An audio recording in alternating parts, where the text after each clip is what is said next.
What is going on, ladies and gentlemen? Welcome, Charger fans, to the edition of Charger Syndicate live play-by-play live stream here on YouTube. If it is your first time up on the channel, I encourage you guys to like, subscribe, hit the bell button, keep you up to date on future past live streams. Sorry about the little bit of the delay. Just had to basically get everything all set up and ready to go. But we're live. We're live and ready to roll.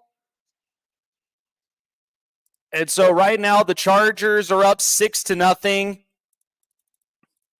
There we go. So let's pull up our good screen here, presented by Score Count. Appreciate these guys for coming up into the clutch. So as of right now, we got a 4th and 2 for Carolina. So big deals for the Chargers going into this game is they were coming off of an emotional win against the Las Vegas Raiders at home. They managed to pull off a big one at home. Really happy that they were able to play to a lot of the Raiders' strengths and was able to kind of keep up with the way that the physicality was playing on both sides. So was really happy with the win. Here we go, Johnny Hecker with the punt away and out to receive it was Darius Davis as it goes out of bounds. And so time will stop at 7:49 in the first quarter. So the Chargers will take over at first down after Justin Herbert ended up throwing a touchdown pass. Chargers are up 6-0 against Carolina on the road. So one of the big-time takeaways, though, for the game is offense needed to clean up.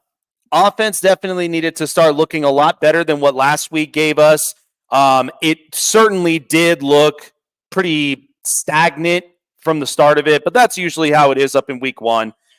So Justin Herbert warming up, 7:49 here in the first quarter with a 6-0 lead against the Panthers. Panthers defense out there.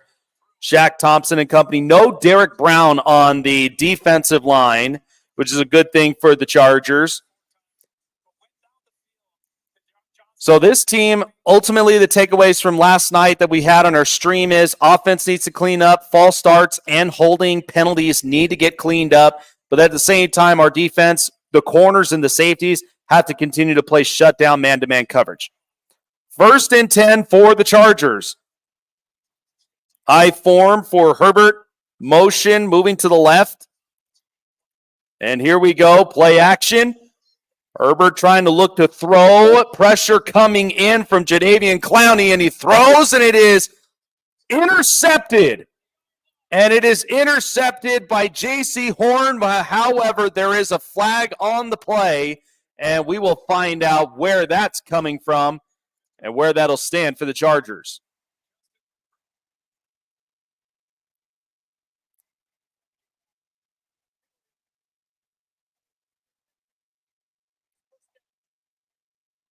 So just like that, a mistake thrown in the very first play. I don't understand that, honestly, why. But there was an ineligible player downfield. Herbert going over toward the right, and J.C. Horn was just ready for the interception right there to Will Dissly. And so Panthers now take over. I really didn't even agree with that kind of play. That was definitely a mistake up on Herbert on that throw. So 1st and 10 now for the Panthers. Jonathan Mingo in motion. Here's Young. Rolls over to his right. It's Chuba Hubbard, and he hobbles over and gets at least a couple yards on the carry. So Chuba Hubbard with a little of that hurdle. 2nd down for the Panthers. So a bubble screen play to the running back gets at least a couple yards up on the play. 2nd and 6 now for the Panthers. So the defense now has to man up and try to get the ball back into their possession. Here's Hubbard on the handoff and only about a couple yards there on the run. So we'll see a 3rd and 4.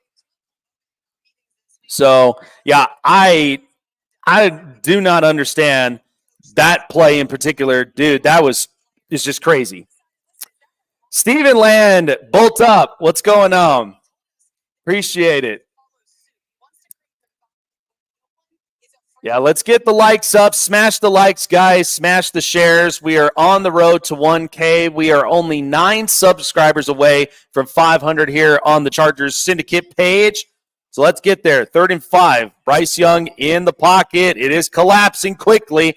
Runs out.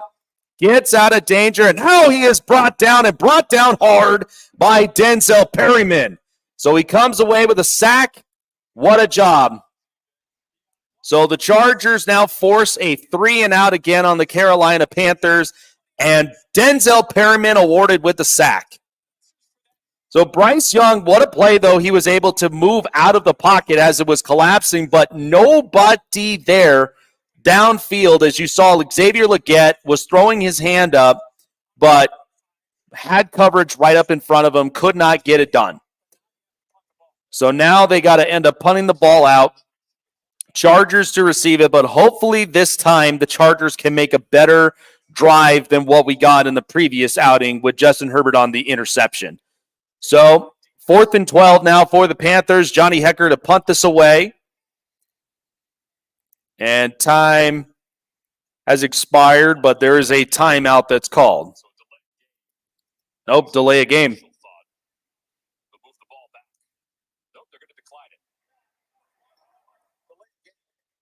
So they will decline the penalty and move this back.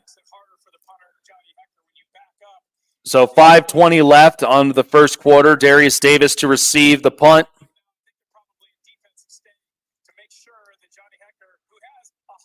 So 4th and 12 again as they declined it. They didn't want to move back any more yardage. Hekker on the kick now. Up and away, and Darius Davis, there was contact, and there is a flag.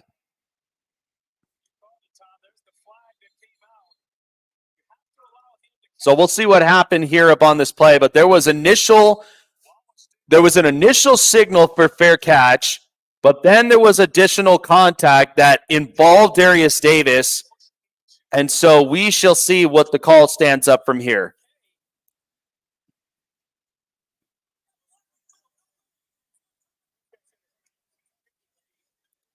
So catching interference on the Carolina Panthers. So there was the initial knee contact on Darius Davis, and that's why that the ball ended up getting freely as it did. So the Chargers escape out of a crazy one there, but they still lead 6-0. So appreciate everybody for joining up onto this play-by-play live stream here on Charger Syndicate. If you guys haven't done so already, like, subscribe, share it out, guys. We're trying to hit our goals right now on this channel. 9 subscribers away from 500. We want to get this channel monetized. Shout out to all of our Syndicate family as well, as they're all doing their live streams here this morning. Appreciate everybody for being up on here. I will be on the AFC West Roundtable Tuesday night at 9 p.m. Eastern, 6 Pacific. You guys do not want to end up missing out on that. It's going to be a lot of fun. I'll be finally debuting on the AFC West Roundtable, representing for our Los Angeles Chargers. I'm excited about it, guys. It's a great opportunity. Cannot wait for it Tuesday. God. That was a horrible interception. I don't understand what was going on that specific play, but that was horrendous. And Herbert knows better than to throw a freaking ball like that, knowing that you've got a corner that's literally posted right up front, and you just throw the ball like that. That's ridiculous. Shake it off. Come up with a better drive. We know he plays better than that.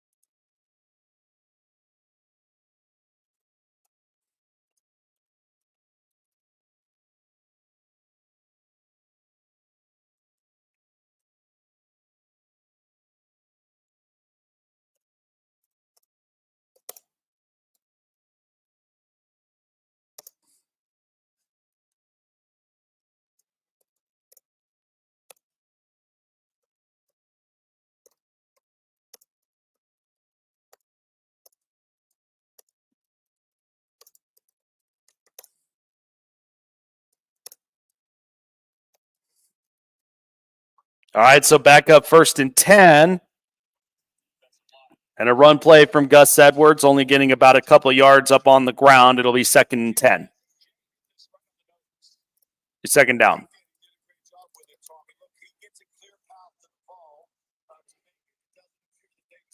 All right, let's share this out. I know, hopefully we can get to 500 for sure today. That's the goal. All right. So 2nd and 7 for the Chargers after a 3-yard gain. Herbert in the gun with Gus Edwards on his left. Here's Darius Davis on the motion. Here's Herbert now. Throws completed to Will Dissly. And fighting his way, and he does go in, and a 1st down for the Chargers. Great effort by Will Dissly to get inside. And so now the Chargers keep the possession on their side. 1st and 10 for the Bolts.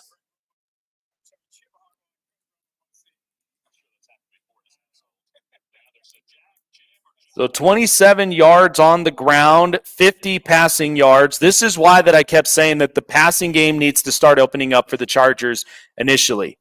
3:35 here to go. 1st and 10. Here's a handoff to Gus Edwards. Finds a hole and gets a good hefty carry. Looked about 7 yards. 2nd and 3. So Jim Harbaugh and Justin Herbert, as you saw last week against the Las Vegas Raiders, how pumped do you guys have to be for this potential relationship to thrive for the two of them? And the same tradition as usual. Pump up the pads, get himself pumped up and ready to roll every week. Got to love it for Jim Harbaugh. 2nd and 4 for the Chargers. In the gun, and here's a handoff now. J.K. Dobbins, who had himself a week, he gets a 1st down himself too. And so now the Chargers are in Panthers territory, winding it down quickly, almost close to 2 minutes into the 1st quarter. So Greg Roman, as you know, the run game has obviously been staying strong for the Chargers for the time being. All we got to do is just basically open this pass game. But J.K. Dobbins with the 1st down. What a play. Chargers getting more time of possession. 3rd and 1. Oh, so it wasn't a 1st down. Okay. Here we go. Running the football again, as that is Gus Edwards. And he is stopped right there onto the field of play, almost close to the 50-yard marker. And that is J.C. Horn on the stop. Close, bolts up. What's going on? So I'm actually watching this up on a stream service from here. That's how I'm watching it. I know it may seem like I'm kind of like minutes back, but this is the best way to really kind of stream this up for me. But that's how I'm watching it, is through a stream service. So now the Chargers are going to end up punting this one away. 4th and 1 or 3rd and 1. They should have honestly have just gone with a short pass. Punt is away. Up to receive it, but he was falling down on the initial play. And so Chargers still lead 6-0 over the Carolina Panthers. Oh, you're only streaming the 49ers game? Let's see. Let me get this over to 116 real quick, because I'm going to change up a couple things up on this bad boy, because I need to make sure that it this looks better. Yeah, so I have a streaming service that basically streams all games. So I could pick a particular one. There we go. Yeah, lettering. Let's actually make that. Trying to think of how I want to do that, honestly.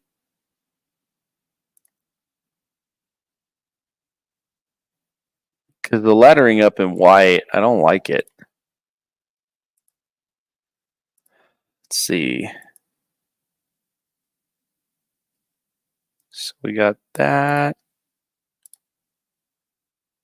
Okay, so I like that. Now I do want to go with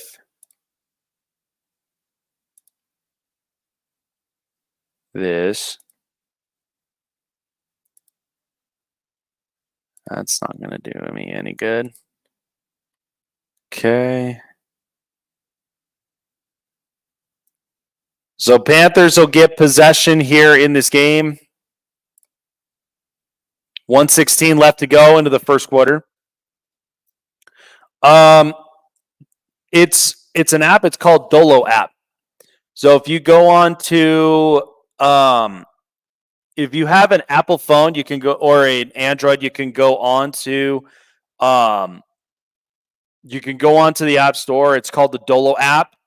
When you log up into it, there should be at least a live signal from there. Yes. There will be a live signal that's there, and then it'll show you all the games that are basically streaming up from there. We got 26 views. We got 3 people up in the chat, guys. Let's share it up. Let's get to our goals. Let's do it. Back on now with 1:16 left to go into the first quarter. Chargers still leading 6-0 here in the game.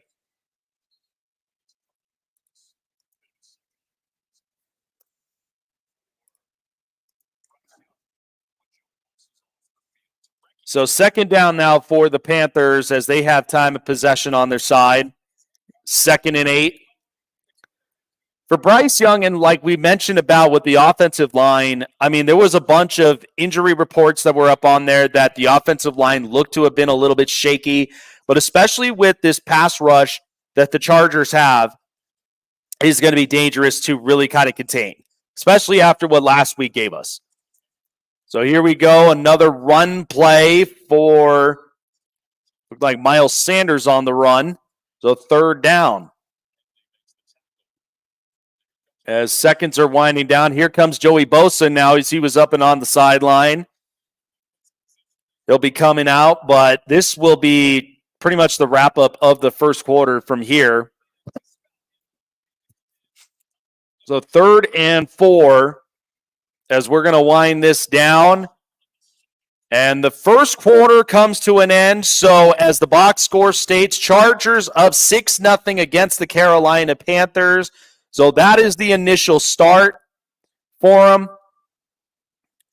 Dofu's perfect. Yeah, Dofu's another one. That's another good one to check out too. All right.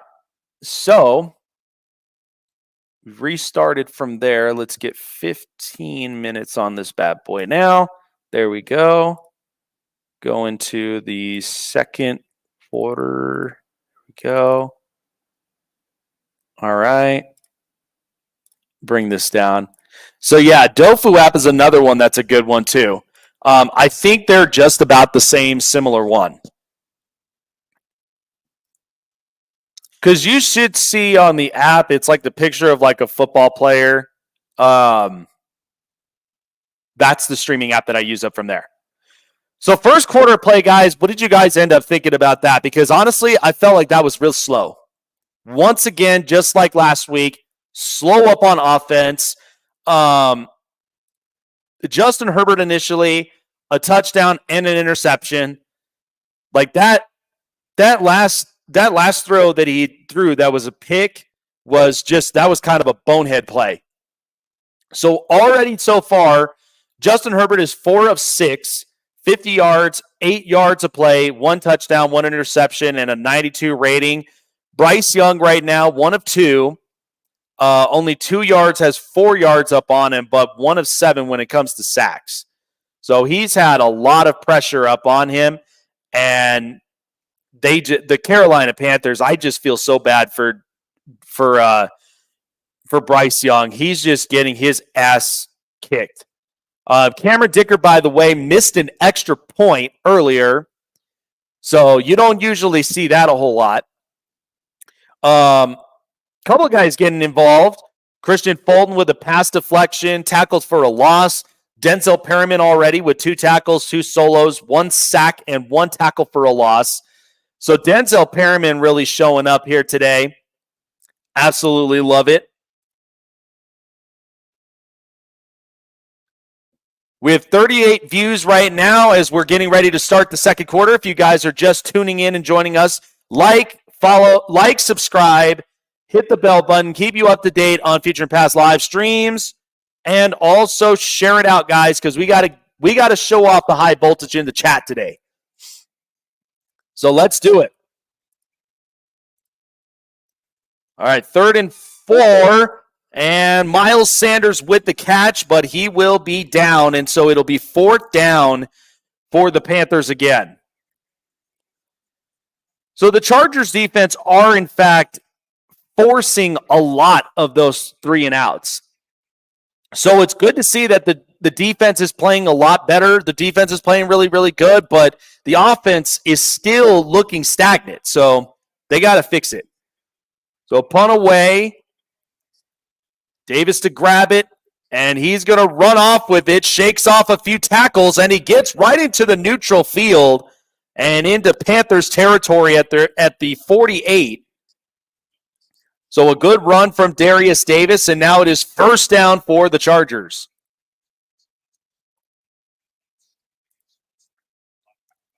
Yep, new season of Tulsa King. I absolutely love that show. I got to definitely catch up on it again because, yep, season 2 is officially out. Super excited about it. 1st and 10 for the Chargers. Hopefully, Justin Herbert will get something going here up on offense with Greg Roman. 36 rushing yards thus far and 50 passing yards over -5. Herbert up on the gun with Dobbins on his right. Here is Herbert now in the gun, throws it, and that is caught. And right to Will Dissly. So they're just targeting a lot of these tight ends as of right now. And so J.K. Dobbins in this game running it hard. What a play, though, by Ladd McConkey earlier. Gus Edwards, the physical game is still on for the Chargers. And then there was Quinn Johnston with the big-time catch. So look at that. Quinn Johnston can catch a ball. He can catch a ball, folks. So 2nd and 3. Here's Dobbins now all the way to the left, and now he gets brought down after he was hit up on the tackle, shook it off, and now Shaq Thompson comes away with a stop. It's 3rd down. So those were big plays we were talking about. Those are precise plays that the Chargers were ultimately going to utilize more often. So that's where I know that it was going to take a little bit of time, but once they got themselves up, the offense was going to start to flow. 3rd and 4. 13 minutes on the clock here in the second quarter. Herbert trying to find somebody, throws it, overthrown by Ladd McConkey, and that will end the play there, and it'll be 4th down. So there was initial pressure by Jackson to coming in as Jadeveon Clowney, of course, had been trying to get involved, but Justin Herbert, who tried to get it over, knew he overthrew the ball. And so now it is a 4th down for the Chargers. So a little bit of a press up on offense. So there's more of that physical play that's playing right now for the offense for the Chargers, but initially still trying to find fluidity on this offense. Punt is away, and he stopped there at the 1-yard line. What a job by Dean Leonard. So the special teams comes away with a big play as now the Panthers will be taking over at their own 1-yard line with 12:45 left to go. Chargers still up on top 6-0. Yeah, so the offense still looking stagnant, still kind of trying to find its fluidity, but the run game has not been an issue. J.K. Dobbins already in 6 carries has 20 yards, averaging 3 yards a play. Gus Edwards with 14 yards, 3.5. But yeah, Quinn Johnston, 2 catches, 32 yards, 16 average, and he's got a receiving touchdown today. So there you go. He can obviously play. I'm telling you, they have been trying to get Quinn Johnston involved this season. That's what's been the big plan for the Chargers. That is what needed to be the most massive adjustment for them moving forward. I mean, that's what needed to happen.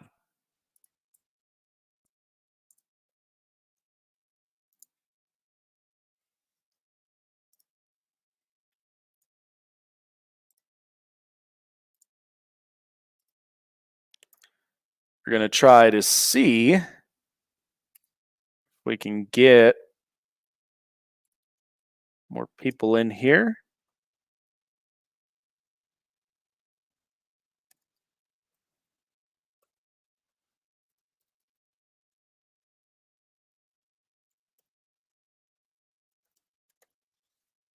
Okay.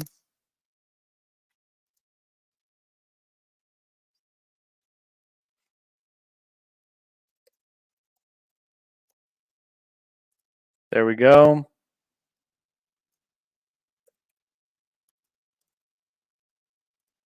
J.K. Diamonds.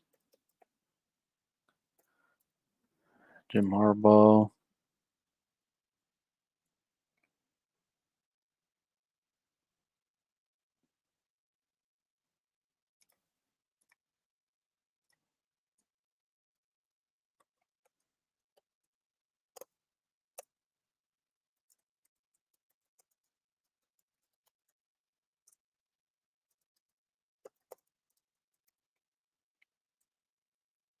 All right, so Chargers defense back out on the field.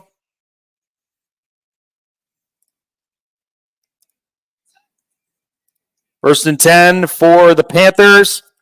And a pass play. It's completed, only gets about a few yards there. Panthers last season and week 1. So last season they were averaging 13.9 points per game, and they had 13 last week. First downs were at least 6.1. Their average 3. And they had 265 total yards. They have less than that, about 193.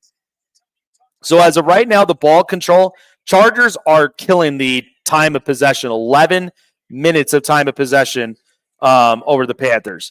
2nd and 6, this one is caught and brought down by Deontay Johnson. Diane Henley on the play. So 3rd down now on the Panthers. 3rd and 2. But yeah, this Panthers offense is just overwhelmed.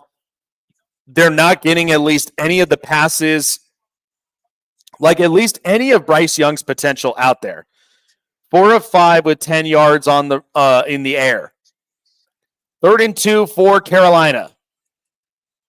And now there's a flag thrown.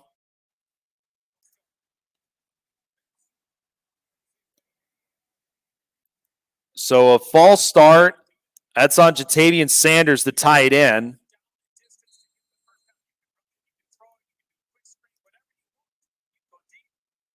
So now we have a 3rd and 7 play.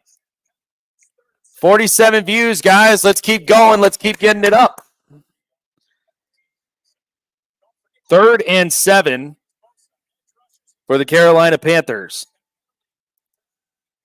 Young all alone in the gun. Here he goes with the snap, throws it. That is caught to his tight end, Sanders, and he is brought down, and the Chargers yet again force another 3 and out. That was Jasir Taylor, and good to see that he's healthy today, because that was one of the concerns I said last night was it could have happened one or the other.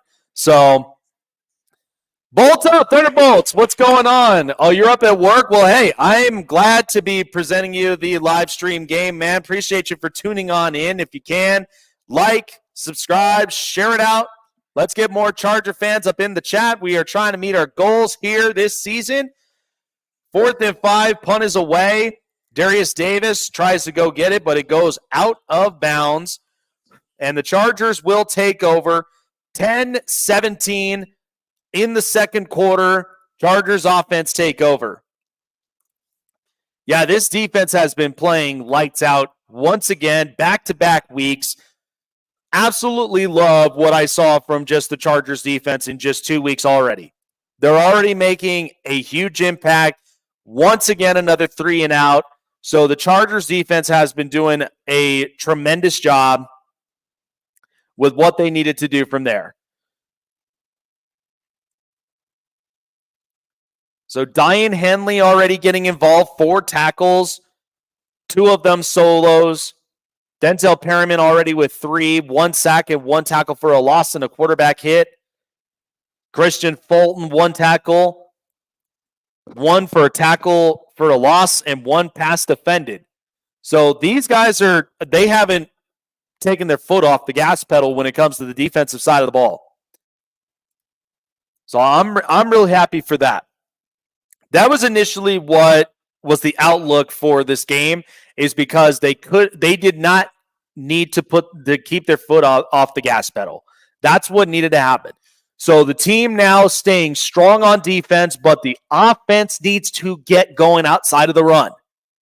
We have to get these guys going, because if this is the kind of offense all season long that, like, Herbert does not at the very least get the weapons that he knows he needs, and especially with Ladd McConkey, I mean, he's playing great, but there was a couple of them that Herbert ended up getting rushed on a couple of pass plays.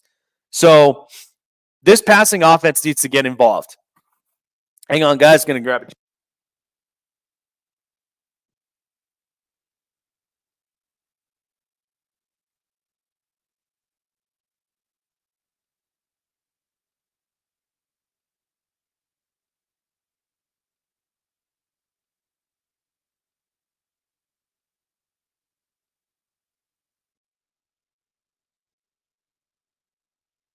You know what? This pineapple mango green tea is something else. This is really, really good. So I got a couple friends of mine that are up and in the game here this morning in Carolina. I have a good friend of mine that actually lives around in Carolina area, and so he's out there up onto the game. Shout out to him. Bolts up to him. 10-17 in the second quarter left to go. 1st and 10 for Justin Herbert and the Chargers offense, hoping we get something up onto the pass play. And so here we go. Herbert hands this off to J.K. Dobbins, finds a hole, spins around, and gets a big-time gain of 9 yards, 2nd and 1 for the Chargers. God, I love seeing J.K. Dobbins get as healthy as he's ever been in his career. That truthfully makes me happy. I'm serious. That makes me so happy that J.K. Dobbins is healthy all this season. So in the first drive, we had 67 yards, and since then it's been 33. 2nd and 1 now for the Chargers. Another handoff play to Dobbins, and he is stopped up in his tracks, and no gain. It'll be 3rd and 1. So that was Josie Jewell. And if guys remember, that was the former Denver Bronco that now is a part of the Carolina Panthers defense. So a good stop by Jewell. Here is 3rd and 1 now for the Chargers for them to potentially try to convert. So far on 3rd downs, they're 1 for 3. And there's a first down by J.K. Dobbins, and up and on the run and coming out like a bullet out of a gun. J.K. Dobbins gives the Chargers a first down. So an update, the Vikings ended up getting a big-time play from Sam Darnold. Wow, what a play. Minnesota is up on top 10-0 against the San Francisco 49ers. Boy, that's interesting. And how are the New Orleans Saints kicking the Cowboys' ass right now? How is that happening? This must be a totally different New Orleans Saints team. So here's a play action, 1st and 10 for Herbert. Escapes trouble, and he's going to run it himself. And he comes down and gets a gain of at least, looks like 7 or 8 yards up on the play. And 2nd down. Nice job by Justin Herbert to avoid that pressure with the pocket collapsing.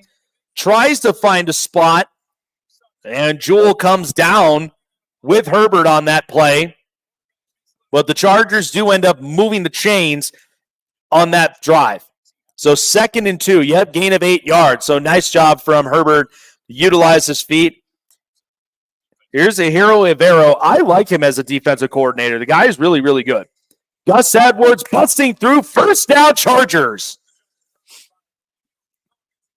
So the Chargers get a big-time first down there as clock is still winding down. 7:28 left to go into the second quarter. Hopefully we can get more scores before halftime. Set first down, 6-0 Chargers. Gus Edwards on the ground, and he gets a couple of good yardage. Second down for the Chargers on their offense. So Seattle and New England, it's 14-10 right now. Seattle is up, and there's Dallas with a score. Now they're kind of making it a close ball game. And the Saints offense look completely different right now. And I'm a little interested what changed up. I know that they got a new offensive coordinator with Clint Kubiak. And it seems to be working. J.K. Dobbins on the ground on 2nd and 4, and there's another Charger first down. So the Chargers are pounding away on the run, getting those first downs, and now we're starting to charge. We're starting to charge up and get the first downs that we know that we need. What a job by J.K. Dobbins and Greg Roman once again, developing that strong run game for Justin Herbert, but hopefully we could start to open up the passes and build that fluidity there. Palmer on the move, and so is Madlock. Here's Herbert now. Throws it, and incomplete, as that was intended for Hayden Hurst, but there is a flag out on the play.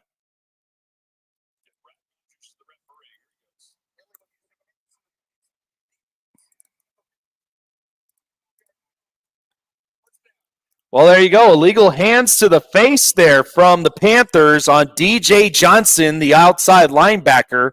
So the Chargers will give themselves a first down on the play and more time of possession on their side. So that was it from there up into the offensive line where the illegal hands to the face was used. So the Chargers now, 1st and 10. 7 rushes on this drive, no passes for 45 yards. Now here's Herbert. He's running it himself, getting it, and gets the first down.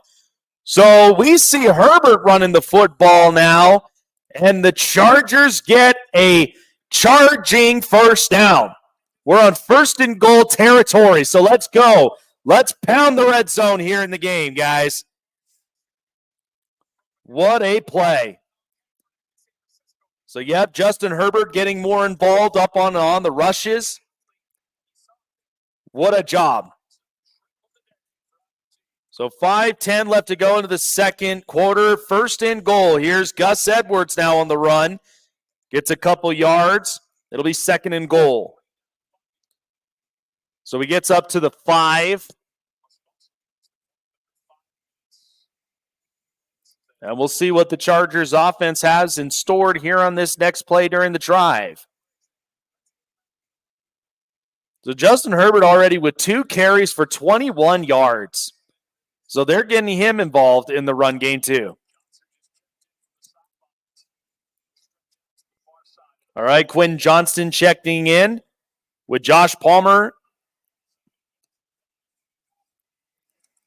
Herbert fakes it. Tries to find a man. Throws it. That is thrown right up on the ground, and play will stop there as that was intended for Hayden Hurst. Yeah, this is the part where we really have to start pounding the red zone. That's another big thing for the offense for the Chargers that they've been having a little bit of trouble on. So 3rd and goal with 4:21 left to go.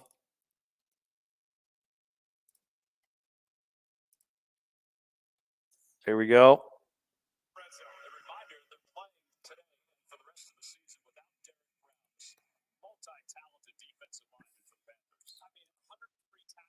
So 3rd and goal.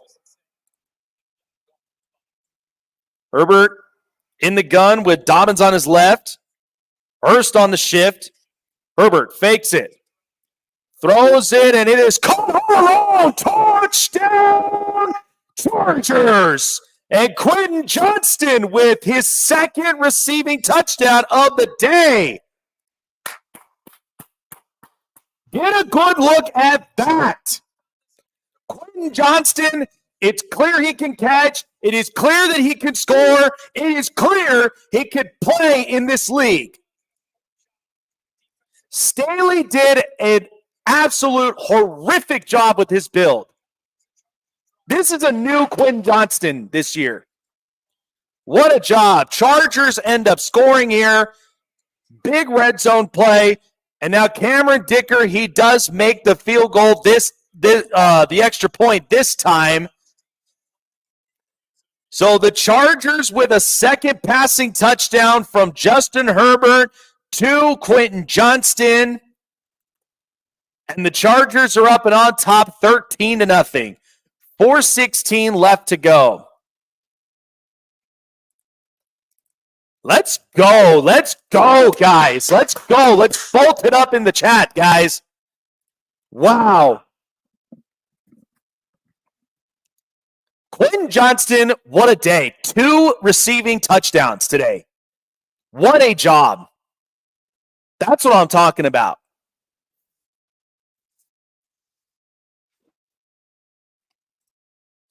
And you know we've been waiting for this guy to build and develop, and he's finally starting to get to that point here in week 2. They're finally getting him involved. They're utilizing him exactly the way that he should be utilized. It's about damn time. God, yes. Let's bolt it up in the chat, guys. Show off the high voltage here today.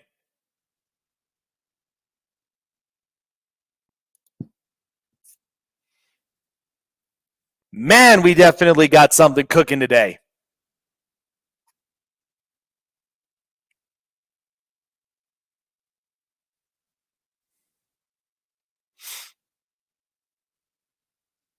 Man, I'm already losing one of my leagues today.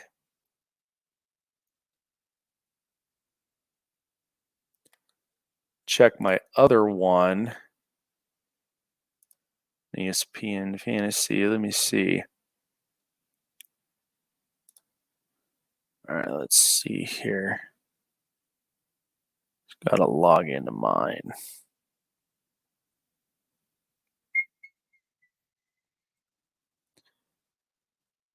Yeah, what a play.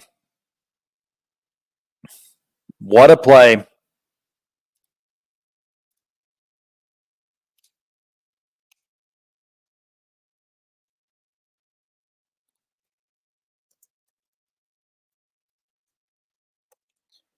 Quentin Johnston with his 2nd reception touchdown.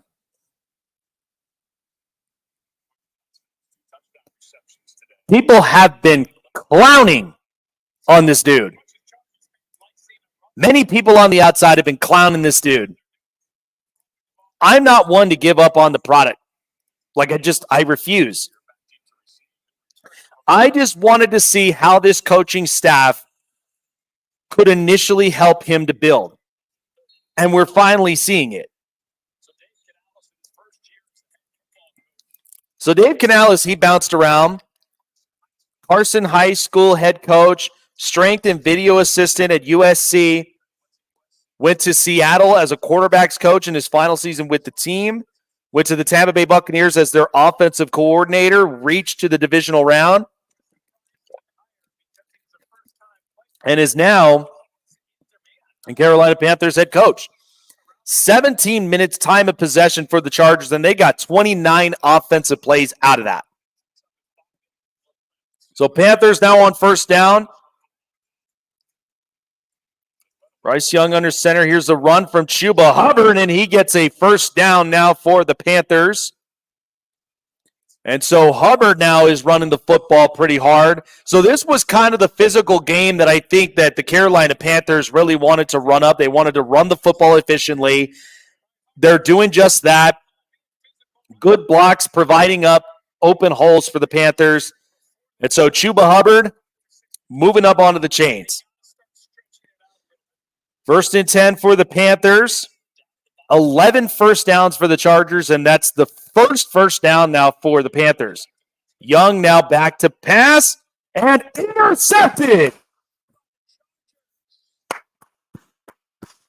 And it is intercepted by the newly acquired Elijah Molden. Wow. And so the Chargers will take over on a big-time pick. 3:24 left to go. Chargers still on top, 13-0. Wow, Elijah Molden coming away with that big-time pick. And that is now the second interception. That's the first interception for Bryce Young. First one.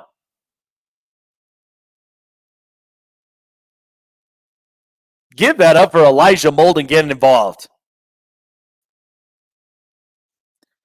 This was what I was talking about. We needed to have facilitators that were going to be up out there kind of floating around while a lot of the corners are playing man-to-man coverage. So we finally get an interception up on that one.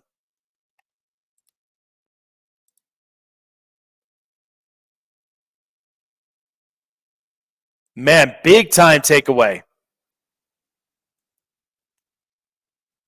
So that's 20 total tackles, 11 solos, 1 sack, 2 tackles for losses, 2 passes defended, 1 quarterback hit, and 1 interception by this defense.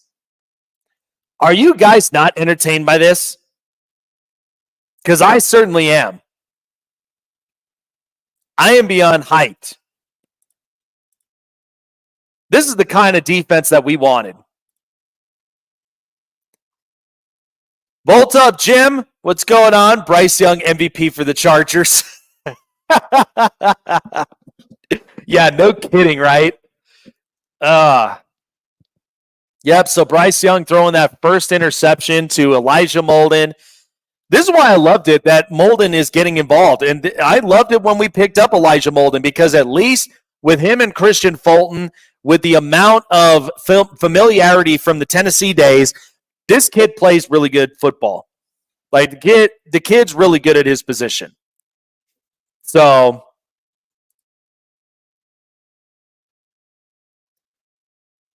(28-13) New Orleans over the Cowboys. That's embarrassing. And they were normally undefeated at home.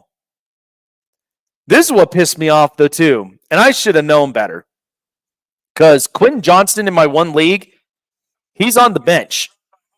So the career now for Bryce Young, 11 touchdown passes, 13 interceptions. All right, Herbert now throws it, and that is caught to Josh Palmer up on the right side on first down as the Chargers get their possession after that big pick by Elijah Molden.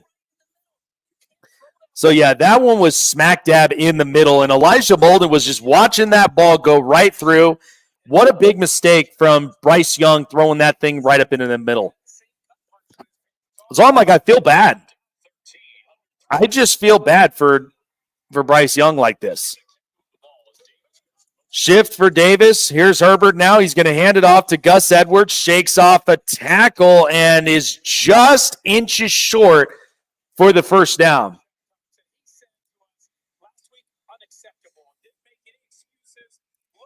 So, yeah, he said last week was an unacceptable game. That was Shaq Thompson, the linebacker, one that they shouldn't have ended up doing. Louis, bolt up, man. Let's go. 3rd and 1 for the Chargers, hoping to end up converting it before the 2-minute warning. Smash up the likes, guys. Smash up the shares. Smash up the subs. Trying to get to 500 today. Here's Dobbins on the run. Dobbins all on his own, and he gets a big-time breakaway, shakes off a tackle, and dives in. Touchdown, Chargers! 43-yard rush from J.K. Dobbins yet again shows up, putting in more of the work, and just before the 2-minute warning. Great blocking scheme. J.K. Dobbins once again comes away with another rushing touchdown, and he does it again today. You got to feel happy for J.K. Dobbins. 19-0, and now 20-0. Chargers lead over the Carolina Panthers. Wow.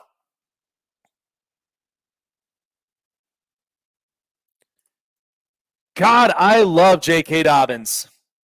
This is the healthy J.K. Dobbins we wanted.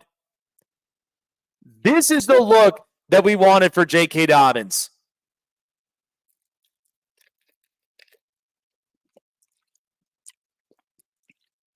This is why I let a lot of people on the outside just talk. Because they're like, well, he's injured this, he's injured that. It's the past. This is different.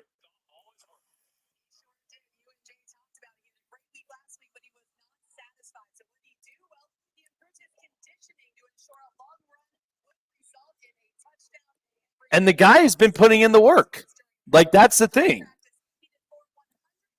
He's been putting in the conditioning work, getting his body involved.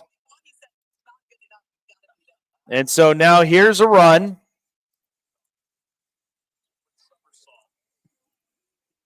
And so 156 now as we've hit the 2-minute warning. Chargers up and on top, 20-0 against Carolina on the road. Yeah, what a big-time takeaway, though. J.K. Dobbins of the day, 11 carries, 86 yards, 7.8, one rushing touchdown.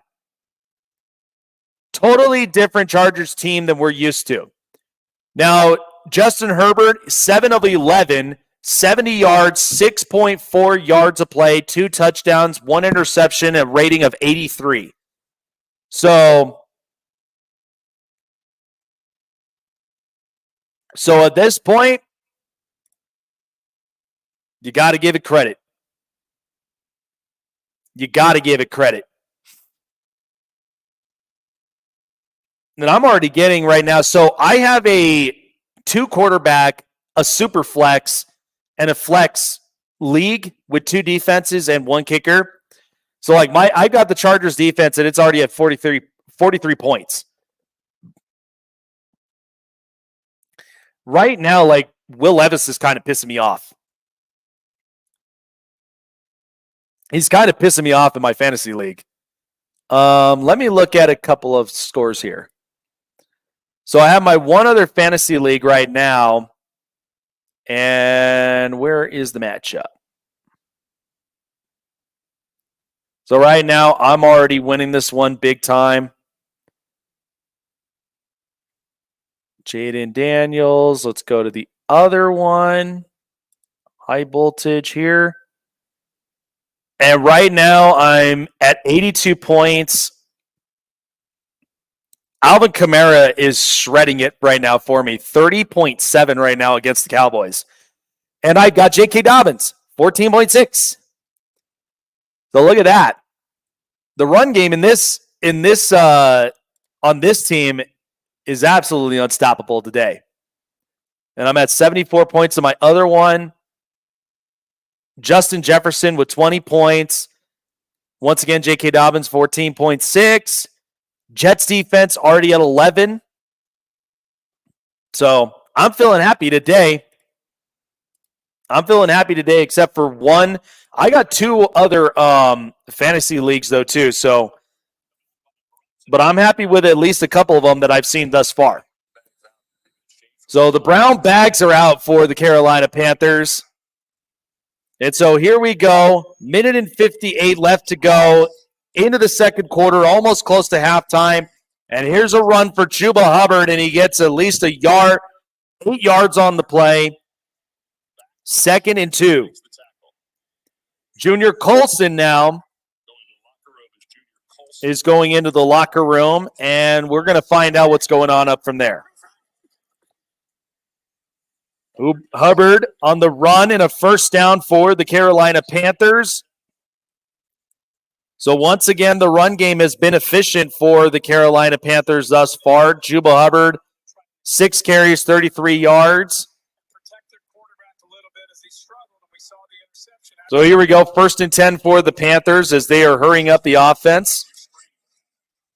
Young throws to Hubbard, and he is stopped in his tracks by Denzel Perryman. And clock still winding down, 2nd down for the Panthers. 81 view, guys. 81 views. We were almost there to 100. Let's make it happen. 2nd and 9 for the Panthers. Motion for Hubbard. Here's Young. Moves out, throws it right to Hubbard, and there is close to it. And Denzel Perryman said, sit down, going just before the first down marker. So he's brought down, and now there is a flag on the play.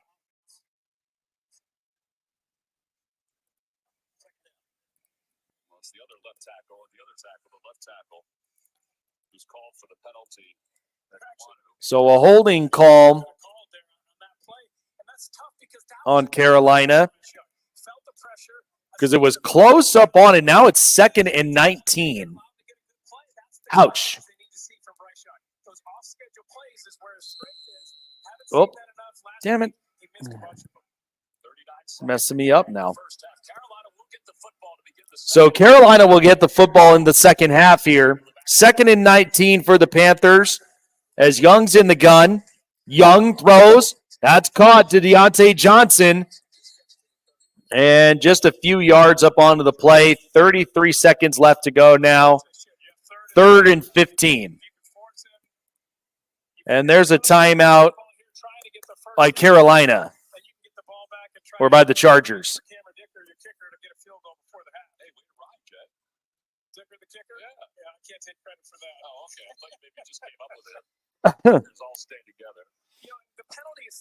So the Niners finally scored. It's 10-7.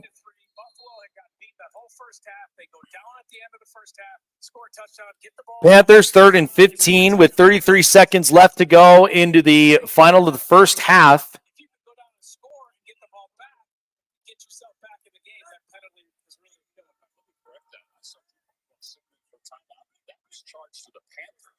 Yeah.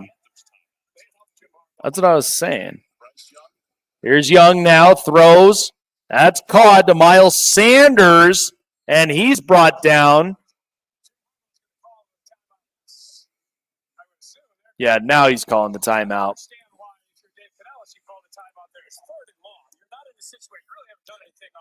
Yeah, this is kind of the thing with Dave Canales is like, because I was honestly thinking this was going to be different for the Carolina Panthers with their season because they're going with an offensive-minded coach, but it's still the same. It's still the same shenanigans.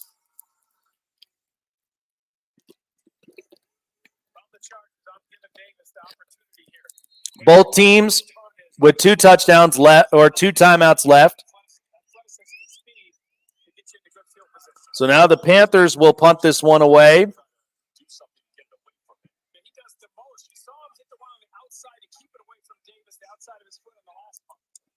25 seconds, and here we go.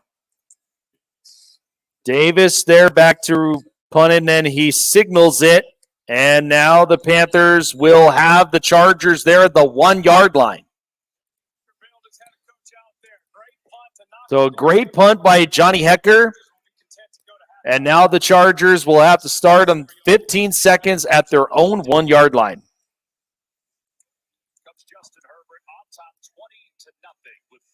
So 20-0 for the Chargers. Here comes Justin Herbert now. 1st and 10. Wow, Green Bay is beating Indianapolis right now. 10-0. Oh, wow.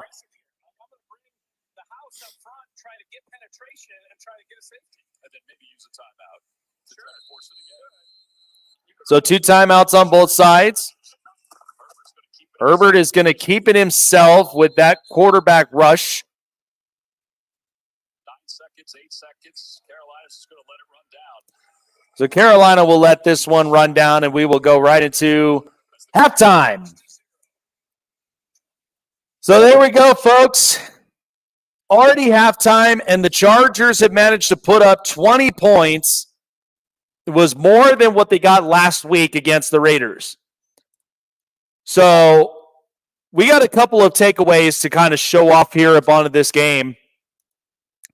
But I like with what I saw. The pass game, it's small, but it is definitely working for the red zone. So the Chargers initially, they wanted to come in and open up the pass game a little more. And now Justin Herbert, only 7 of 11 with 70 yards, 2 touchdowns, and 1 interception. Like they're slowly opening up that passing game. Slowly opening it up. But when I look at the team stats on both sides, Chargers have 12 first downs over 2 for the Carolina Panthers. 4 of those were passing first downs, and then the 6 were the rushing. So, once again, more rushing than passing again. 33 total plays. 204 total yards for the Chargers. 7 total drives, averaging 6 yards per play.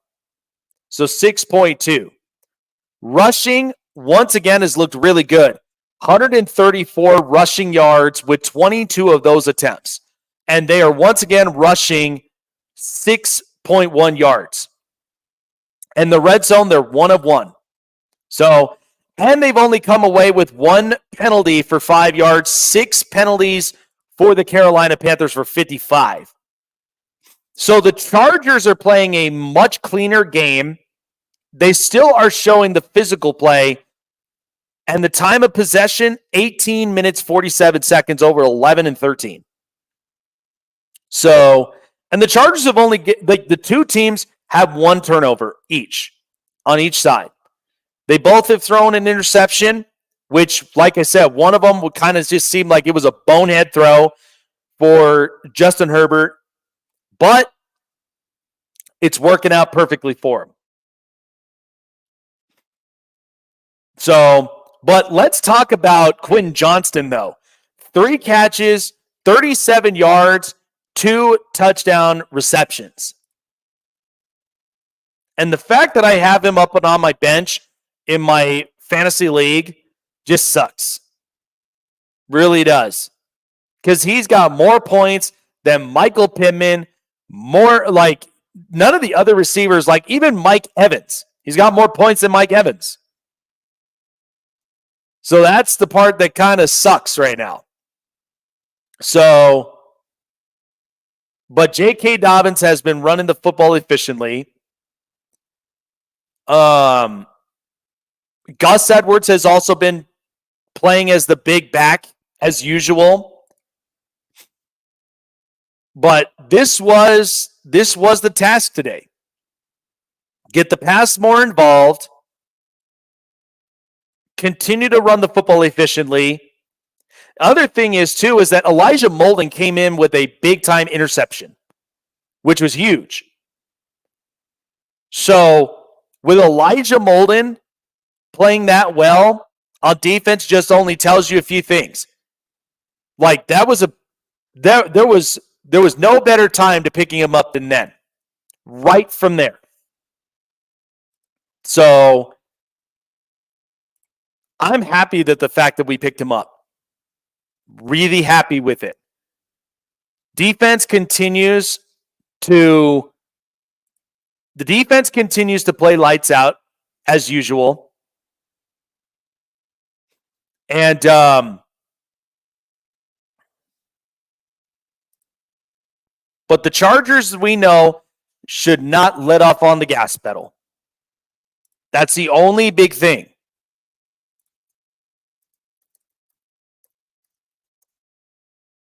Oh, yeah, this is my other password. Let me check my other fantasy league while I'm at it. But yeah, this game is obviously lopsided. Panthers are just getting beat on every single possession. And it just kind of sucks because they come in last week against they come in with a defense like New Orleans, and they got absolutely mauled. Absolutely mauled. So I feel bad. And oh yeah, let me check this out.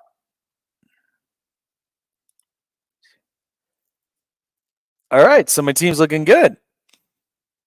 So I got 11 points from Herbert, 28.5 from James Cook that night, the Thursday night game. 12 points, Zach Charbonnet. 11 from Jackson Smith-Jigba. Chargers defense at 13. Hell yeah. So yeah, this is all just run efficiency. It's all been run efficiency for the Chargers all the way through. We're just continuing to play that physical game, which is incredible. And so, but yeah, the pass game eventually is going to open up. It's going to eventually open up because with Herbert right now with 70 yards, like that's not usually Herbert's game. Because we've seen Herbert throw 300 yards before. And last week he threw 144 passing yards. So that's why the pass game needs to start opening up at some point. It has to. So I'm happy with where we're at right now, but there is still at least a couple of those adjustments that need to happen. So Quentin Johnston is obviously having himself a game. He can catch. He can play. This just clearly shows Quentin Johnston did not work with Brandon Staley's philosophy. He didn't. It did not work. And to me, Kellen Moore didn't precisely utilize him the way that he should be. Because he's so lethal with yards after the catch. That's the part that people don't realize. Like, he's lethal when it comes to having the football in his hands, and then he goes to move the chains. He's incredible at it. That's why when it came to the draft pick, like, the catches and all the rest of it, whatever. You know what I mean? And so by that point, that's where I'm like, I'm looking at this thing, and I think he's doing an amazing job. I really do think that. The fact that he is making the strides, as we all hoped he would, the fact he's making the much important strides for him to be a better player and to be a part of this roster is one that I'm really happy for Quentin Johnston. I'm really happy for him that he's getting more involved. So a couple score updates. Seattle leading New England 17-13. Niners and the Vikings, it's 13-7 49ers. All right, there we go. Got our chat connected. So Sam Darnold, 1 touchdown, 1 interception. The fact that the Vikings are beating the Niners right now at halftime is crazy. There's a lot of physical football today. Buccaneers and Lions. Bucs are leading the Lions 13-6. Baker Mayfield with a touchdown and an interception. This was interesting. Colts and Packers. The Packers with Malik Willis has a touchdown pass and they're winning 10-0. What is going on with the Colts? This is weird. Browns are winning 13-3 over the Jags. Deshaun Watson with a rushing touchdown. He has 108 passing yards. Raiders and the Ravens are 6-6 right now in the second quarter. I got to check in with those guys. Wow, what? That's interesting. 6-6. And of course, Chargers winning it 20-0 right now over the Carolina Panthers. As we're up and in halftime. J.K. Dobbins with a happy day. Saints and Cowboys. Oh my God, the Saints are literally beating the Cowboys 35-13. 3 total touchdowns from Alvin Kamara. What is going on? Daniel Jones, the Giants are beating the Commanders 12-9.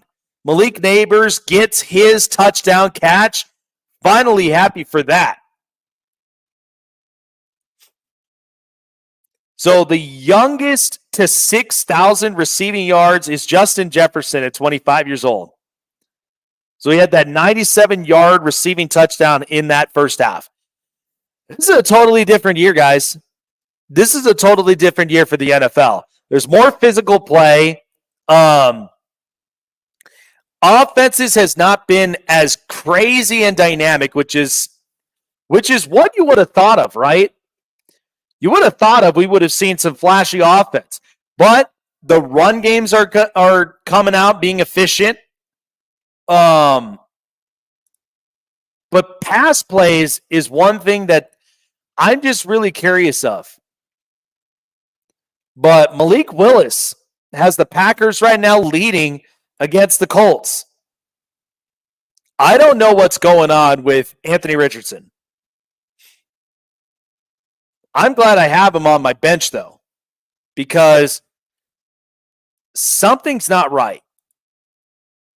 I would have expected a better outcome and a better outing than that from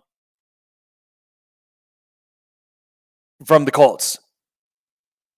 That's just one that's boggling my mind really badly, because I don't even know what to think of it with that. Let's see. Yeah, Debo with only like 7.8. Jets defense has 13 right now over Tennessee, and I took the Jets. So I have my prime predictions that I do on my regular show. For people that don't know, with the Snake Sports Talk Show, I have my regular show from there. Brian Stowe, bolt up. Welcome into the chat. What's good? What's good? What's good? We are about 5 views away from 100 today. We are trying to get to the lucky 500 subs today. Let's make it happen, guys. We're so close.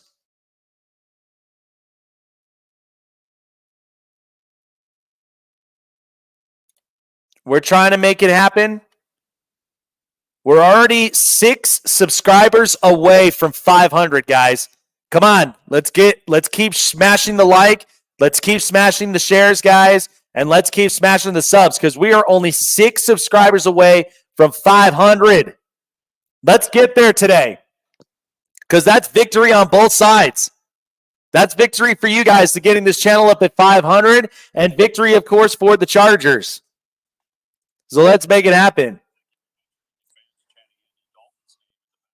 All right, guys. Well, it seems like from what is being indicated, they want Andy Dalton now to play at quarterback. They're saying they are getting tired of Bryce Young. I can't blame them, though, because Bryce Young, this is your organization. The Panthers are nothing but a dumpster fire. I mean, this is why I feel bad. I just feel really bad for Bryce Young in this kind of situation. It's terrible. So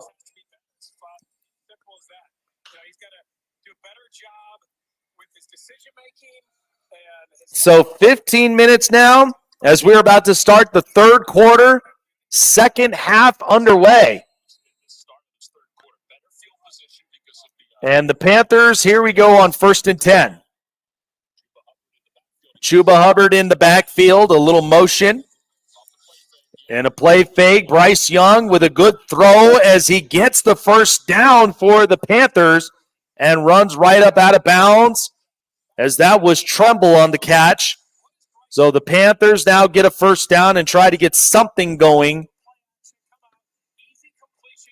So a good play action there from Bryce Young and gets it right there into the tight end's hands. So Tremble excited to at least move the chains and get something going for Carolina. 1st and 10. Hubbard now shakes off a tackle, shakes off Bolden, and now Hubbard is shoved up out of bounds. And a very good efficient run for Chuba Hubbard. So the Panthers ran up on a run play again on 1st down, and Chuba Hubbard with the running lane, getting inside and getting all the way to the left before getting a big-time gain and a big-time play. So 1st and 10, 7 rushes for 56 yards from Chuba Hubbard today.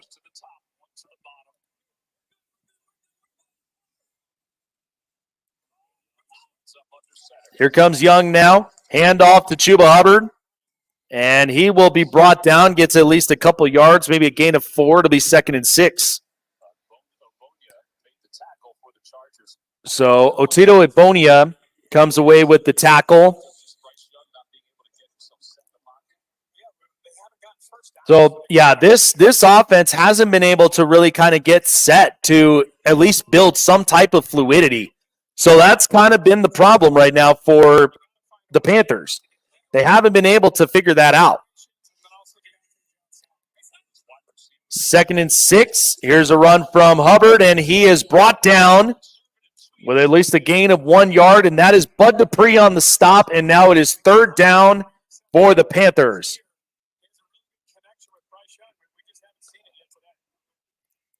So if you guys are just tuning in, we are 6 subscribers away from 500. Let's make it happen, guys, as we're close. As we're closing in, we're in the second half right now in the third quarter, 3rd and 5 for the Panthers. Let's make it happen, guys. Smash the likes, smash the subscribes. Let's get it going. We're almost there to 100 views. 3rd and 5 for the Panthers as Bryce Young in the gun. Here's a snap and a throw, and that is incomplete. And that was Christian Fulton on the stop. So Christian Fulton comes away with the play, with that stop play. And let me see here. Got to get my stream back again. Don't you just love it?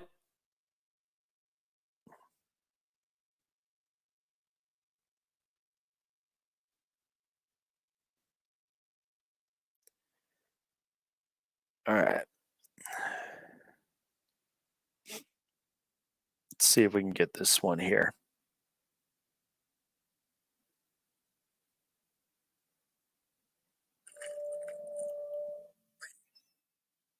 All right. So the Chargers take over here and another 3 and out.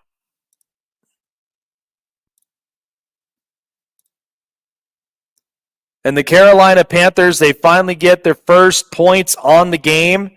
So no shutout, unfortunately. Sorry, guys. No donut for us today. So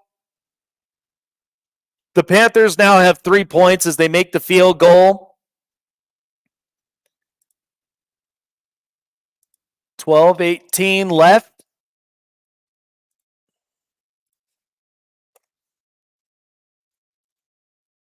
All right.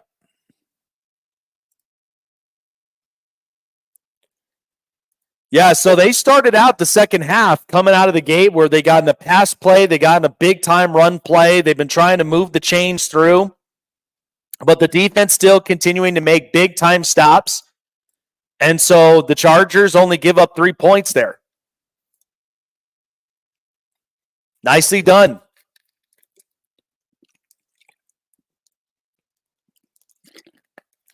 I'm going to grab a snack real quick. Guys.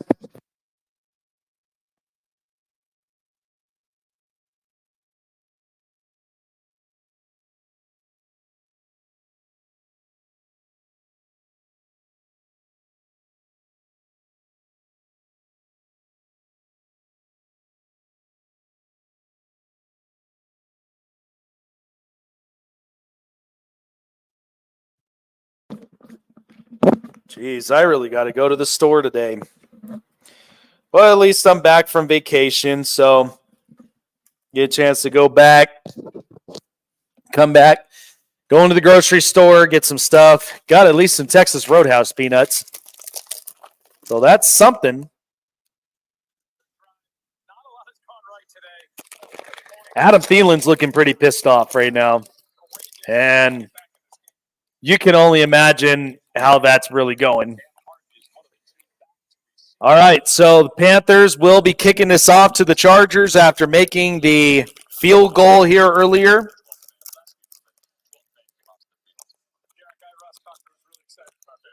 Has any Pinheiro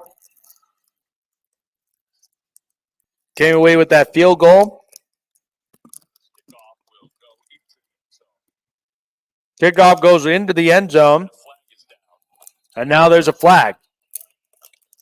So a touchback, but we'll see who the penalties against. It's at the 41-yard line of the Chargers. So somebody for the Panthers, I think, moved a little too early.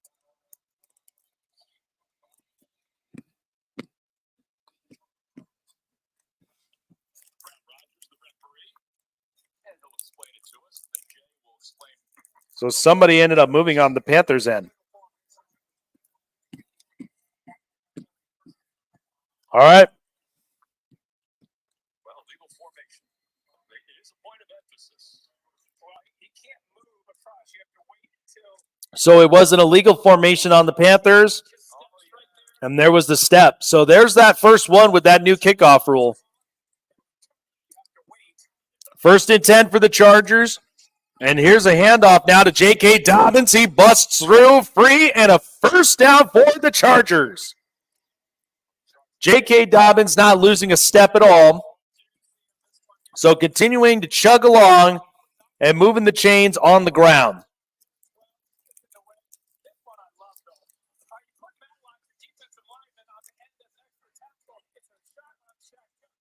This is why I'm glad that we have Scott Madlock really playing at fullback, because it's allowing for openings just like that. So 150 rushing yards for the Chargers today. 11:35 here in the third quarter. Here we go. Herbert hands this off to Dobbins on first down, and back-to-back first downs for J.K. Dobbins.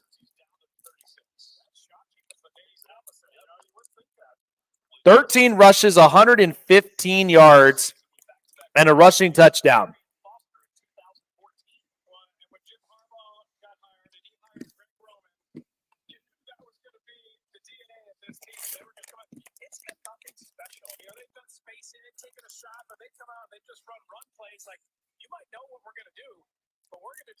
So 1st and 10 now for the Chargers as J.K. Dobbins comes away with a big-time rush. Here's Gus Edwards now on the run and gets at least a gain of 3 or 4. And 2nd down now for the Chargers. So this was the expectancy, at least for the Chargers, that they were going to run the ball more heavily than they have been. So that has been the deal. But J.K. Dobbins just being as happy as he can be to be back on the football field after that many injuries and just playing efficiently as he is. Herbert throws, and this one is caught to the tight end, Hayden Hurst. And only about 2 yards left till the first down. So 3rd down for the Chargers. Moving closer to the 10-minute marker. Chargers are 5 and 7 with 3rd down conversions. That's a lot better. That's a lot better today. The fact that we're converting more of our 3rd downs A lot better of a performance. Now here's a run from Gus Edwards, and he gets stopped. And so no third down conversion for the Chargers there, as that was Josie Jewell on the stop.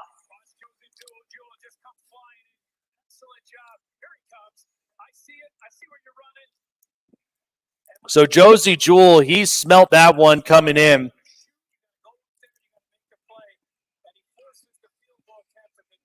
And so now the Chargers are going to be attempting to go with the field goal with Cameron Dicker. 46-yard attempt. So he missed the extra point earlier. And he's got it this time. So 48 for 48 on the field goals. 9:03 left to go. Chargers now up 23-3.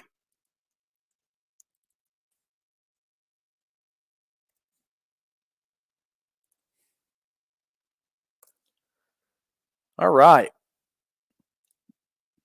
Yeah, 9:03. There we go. So 23-3 Chargers still leading up into this ball game. And so Cameron Dicker comes away with a field goal kick after he ended up missing the extra point. And there we go, guys, 100 views. We're already at 100 views here today. Thank you guys so much for tuning in. And if you guys are just joining in, like, subscribe, hit the bell button, keep you up to date on live streams, news, videos, and so much more as well. We are on the goal after today, 6 subscribers away from 500. Let's make it happen, guys. We got to smash the likes, got to smash the shares. Let's make it happen. Tuesday, as I've said, guys, 9 p.m. Eastern, 6 Pacific. I will be on the AFC Roundtable for Roundtable Sports, representing for the Los Angeles Chargers. That is my big-time debut on Tuesday. So you guys do not want to end up missing me here on the Roundtable Sports for chopping up some Chargers talk and also chopping up AFC West Roundtable talk as well. So tune in Tuesday, guys. It's going to be a fun night.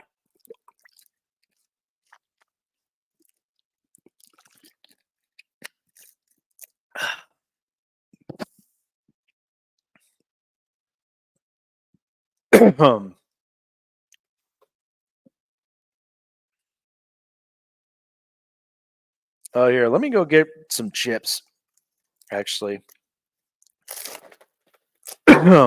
I got as much as I could. The peanut.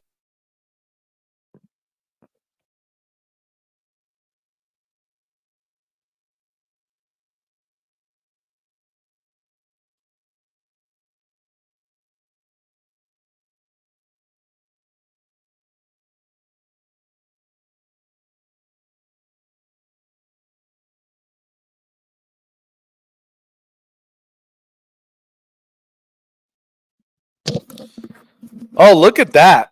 The NASCAR Museum. Look at that in Carolina. Funny story about me. I've only been to North Carolina once, and I only had stopped at Charlotte Airport. That's the only closest I've ever been to, at least in North Carolina. So I have not been able to like kind of travel around, see some of the stuff that's all there. And like I said, my wife and I were big time travelers, so never got a chance to really kind of cruise around North Carolina like that. But I heard it's nice. Weather's really nice up out there. Of course, I'm a big time foodie person, so people got to show me the way to really good food and really good time.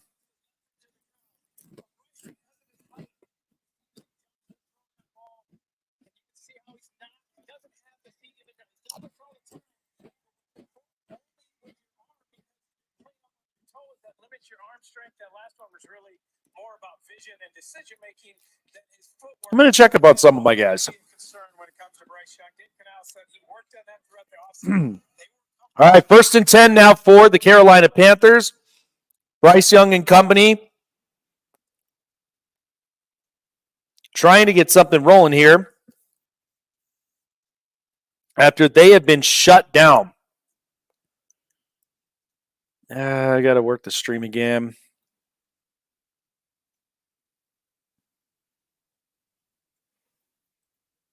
Let's see if I can get this one back. Because that one was really good.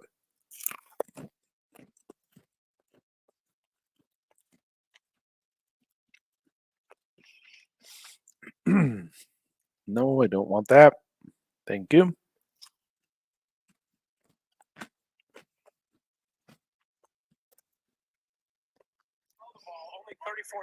There we go. All right. 2nd and 6 for the Carolina Panthers. Young, play fake, pressure coming. This one thrown and incomplete as that was intended for Deontay Johnson. And just a little too high on the play.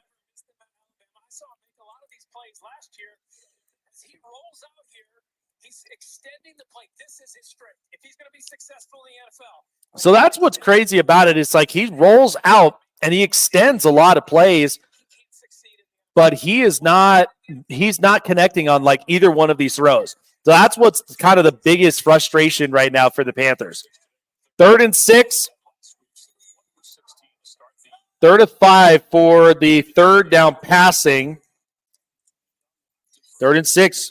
Young, pressure coming, and he is sacked. And who else but the big bear, Joey Bosa, with a sack. 69 career sacks for Joey Bosa. Man, the big bear is unleashed. Just a straight power rush. Big time play. Joey Bosa gets the stop. What a job there.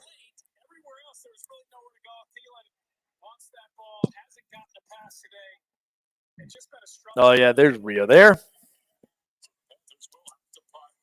So Panthers now having to punt.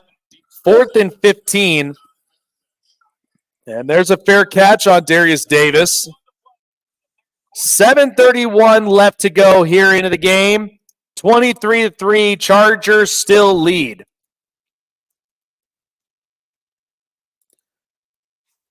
But yeah, Joey Bosa coming away with that big-time sack on Bryce Young.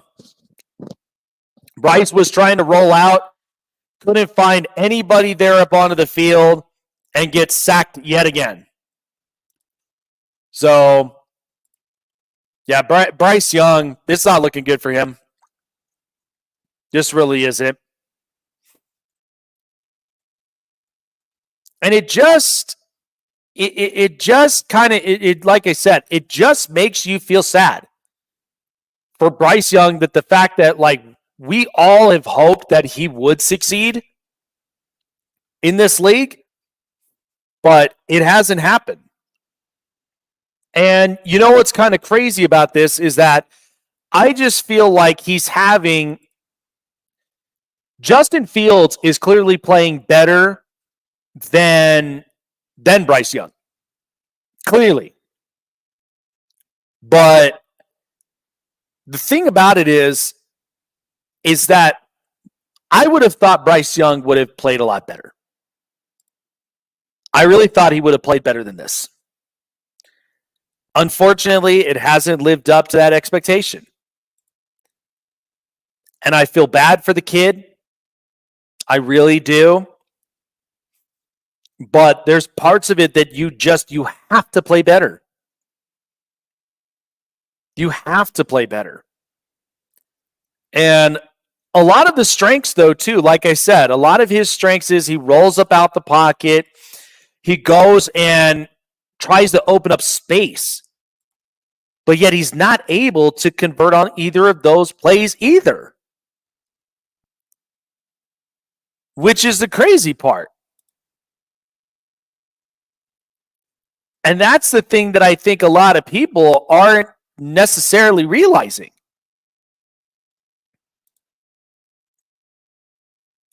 Like, he's not opening up a lot of those plays. No matter how many times that he's rolling up out the pocket. And that's where I just feel really, really bad. I feel really bad at the end. So, It's been a tough game, right? It's been tough games so far today. J.K. Dobbins up on the run here on first down for the Chargers. As we are back on with the Chargers possession now. Hopefully we can get more of this passing game opened up. A little more. Because, I mean, we're playing a lot of those short passes so many times that we haven't had, a big time play. But we have a humongous lead, 20-point lead. 2nd and 6, Herbert fakes it, tries to find somebody, gets it, and it is caught. And that's up to Will Dissly, the tight end, shakes off a tackle, and he is brought down. First down for the Chargers. And once again, it's another play to their tight end.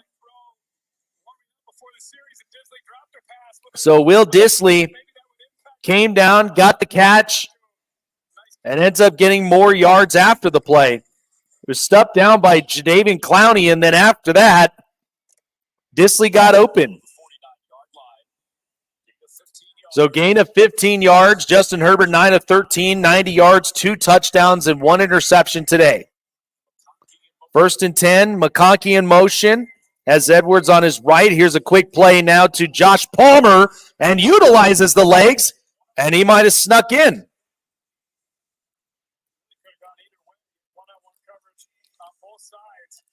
Did he sneak that in? Yes, he did. First down, Chargers from Josh Palmer.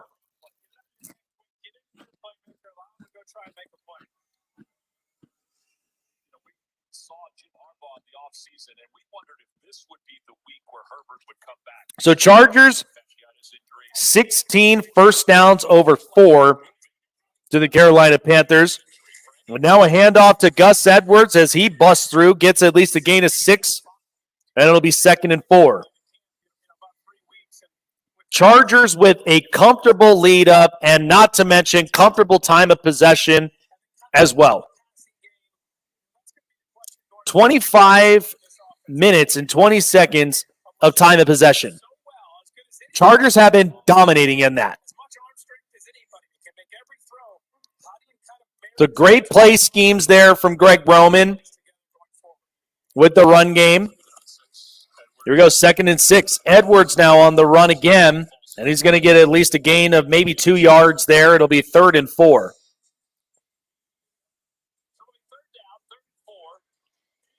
As Johnson ended up bringing him down up on the play.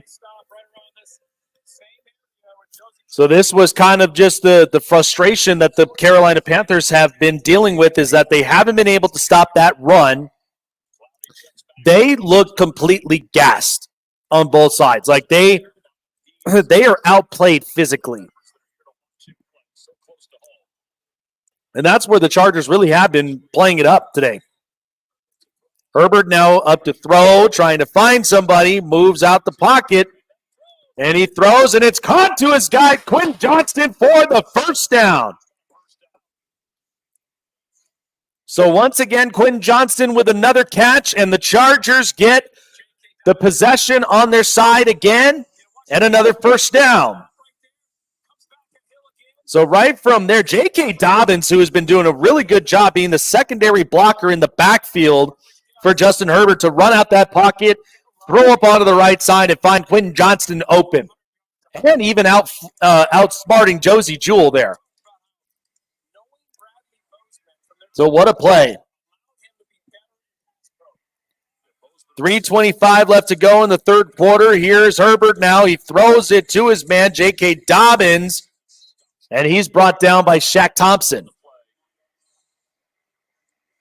So the Chargers are continuing to move the chains any way that they can.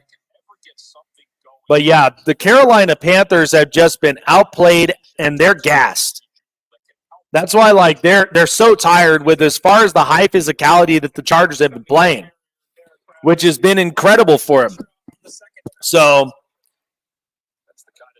yep, the kind of day for the Carolina Panthers. Has not been a good day at all in Charlotte.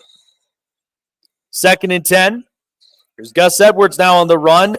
Shakes off a few and gets a good gain of yards. And a gain of 6, it'll be 3rd and 4. Oh, and finally, the Indianapolis Colts get on the board now. About damn time. So,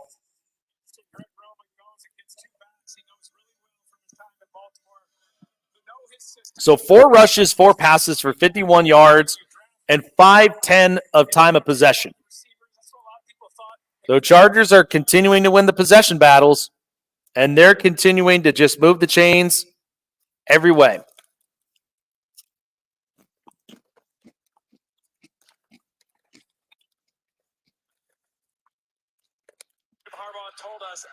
Third and 4 for the Chargers.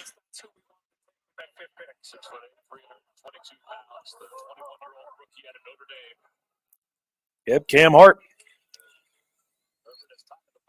Herbert, time in the pocket. Had some danger. I think he was trying to throw it away before the stream kind of stalled. Oh,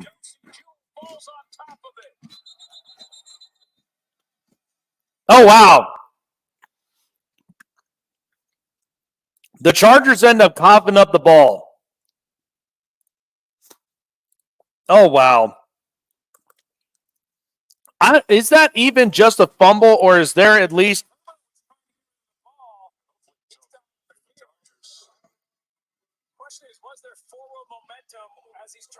That's what I'm trying to find out, if there was forward momentum there.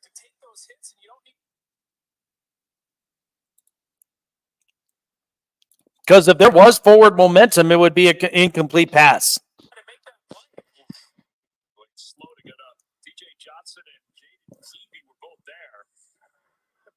Collapse, and here he comes. He could take the sack. Here's trying to throw the ball. Doesn't move forward before it gets knocked out of his hand. That's the question. Oh, no, that looked like it went forward. That looked like it went forward on that play. So we'll find out from the officials to see what they saw up on that play, if either that ball had movement going forward or it didn't. Jeez.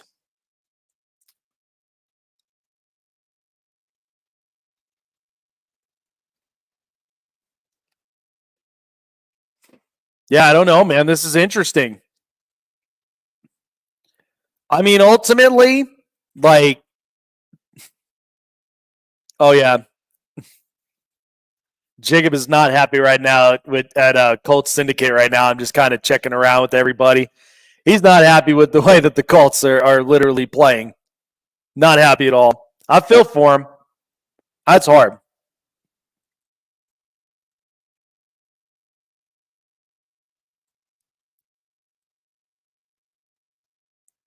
Got my guy Law Nation up in the building.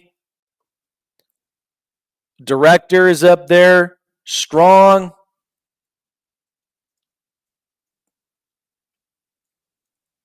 Oh, wow.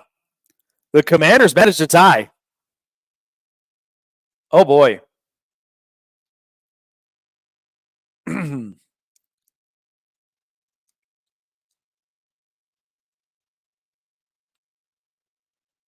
Yeah, I got to get this Powered by Bet US up on there.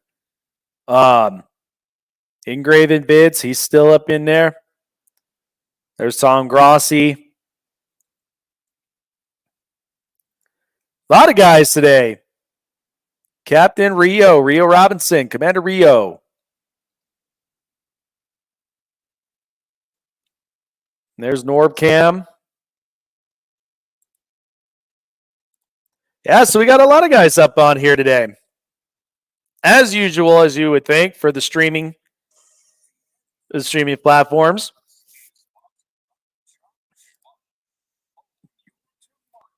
All right. So we'll find out from what the officials ended up saying upon that play, because I just do believe that he threw it. I believe that he threw it and it knocked away. And now they're saying, nope, it turned away. So Justin Herbert ended up fumbling, and now the Carolina Panthers have possession. And, of course, the defense is getting pissed.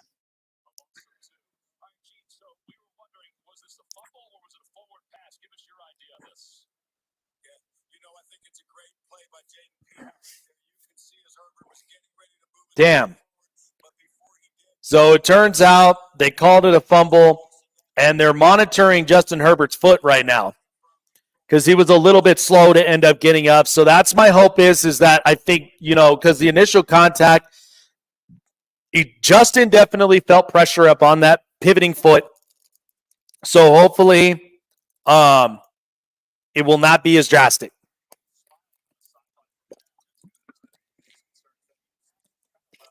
So a run now for Carolina on 2nd and 12. And only about a few yards to gain there. So it is now 3rd down for the Panthers.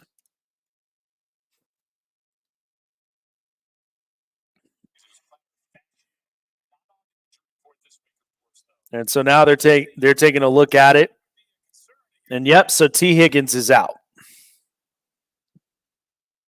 So T. Higgins is now out for the Cincinnati Bengals.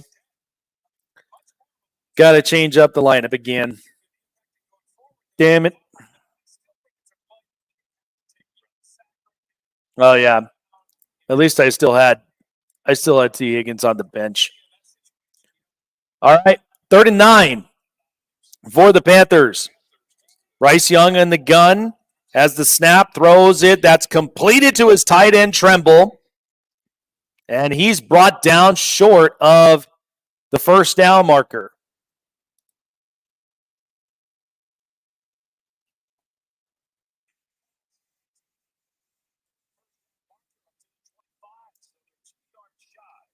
So they're about 2 yards shy of it, but they do want to go for it on 4th and 2 with seconds winding down, getting ready for the 4th quarter. And we'll see what they do from here.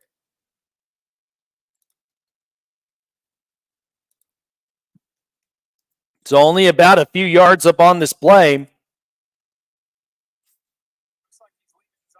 All right, here we go.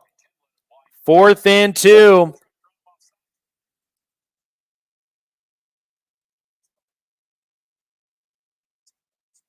And now a timeout is called by the Chargers. So 2 timeouts left. That's going to be a good game next week. USC at Michigan.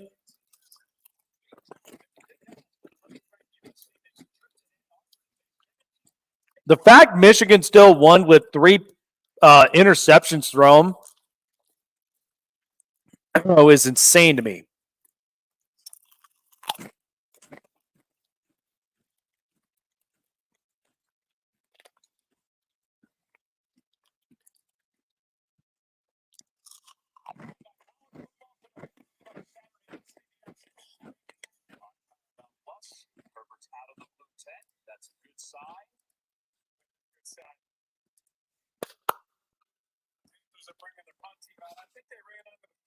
That's a good sign that Herbert's out of the tent.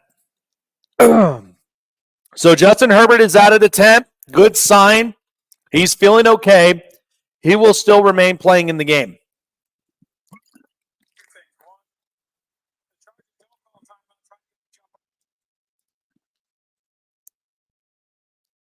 Did Kamara score again? Good God. He's got 41.2 points today. What the hell is going on? God, Alvin Kamara, go off, dude. And it's 41-19 against the Cowboys. That's really bad. That's really bad, and considering, too, being at home for the Cowboys.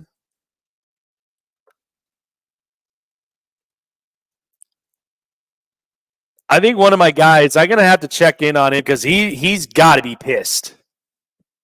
He has got to be pissed off. So,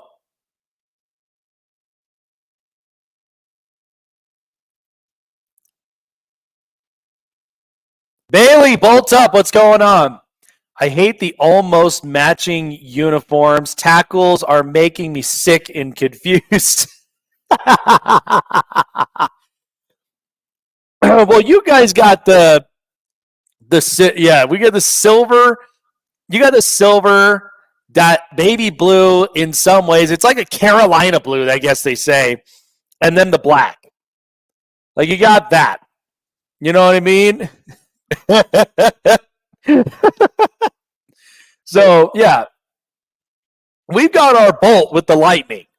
So that's the part where I'm just like, I don't know if it's near matching. I don't think I'll go that far.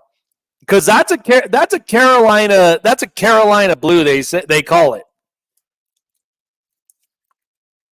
If you think about it. And you got that damn you got the silver, and then you got the black lining, and then you got the white. I don't know.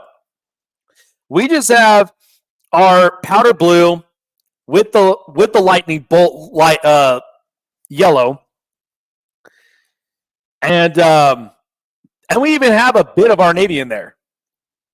Because remember, we used to have like navy uniforms. So Chargers possessions up on it, 6 points in the first, 14 in the second, 3 in the third. The third quarter was not our best.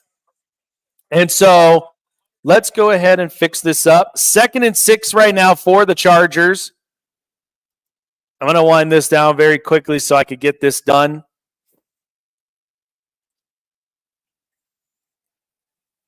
Second and 6. 23-3, the Chargers lead on the 4th and final quarter of the game.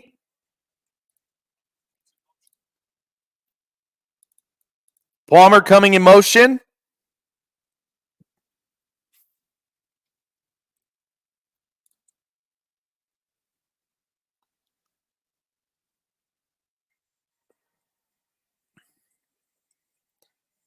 There's a throw that's incomplete as that was intended for Hayden Hurst. So a third down play coming up. Uh-oh.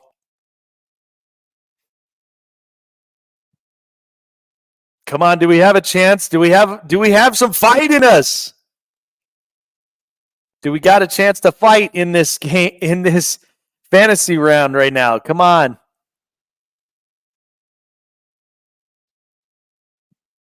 I can't believe it. I had Quentin Johnston on the bench in one of my leagues, 20 points. What was I thinking? Can't believe it. And it's always those kinds of games sometimes. It always is. Yep, there's our big boy, Scott Matlock, right there at 44. So I'm trying to get some sort of connection here. There we go. Got another touchdown run from Travis Etienne. There we go. Our percentage is going up still. So that's a really good sign. Let's see.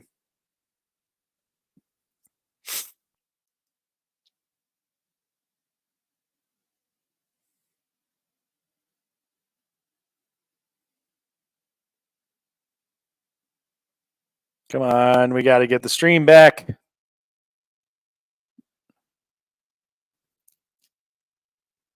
Yes.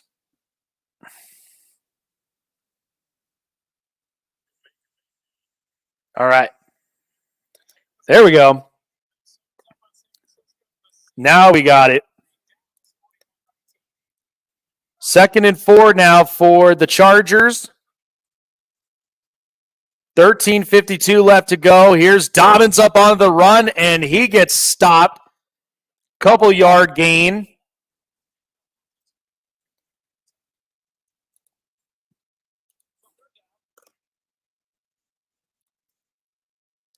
All right, let's get that one running down. There we go. Now we're closer. All right. 13:28 left to go here into the 4th and final quarter of play. Chargers up 23-3. If you guys are tuning in, smash the like, smash the share, smash the subs, guys. We're trying to get to 500 by the end of this game. Let's make it happen. We're 6 subscribers left.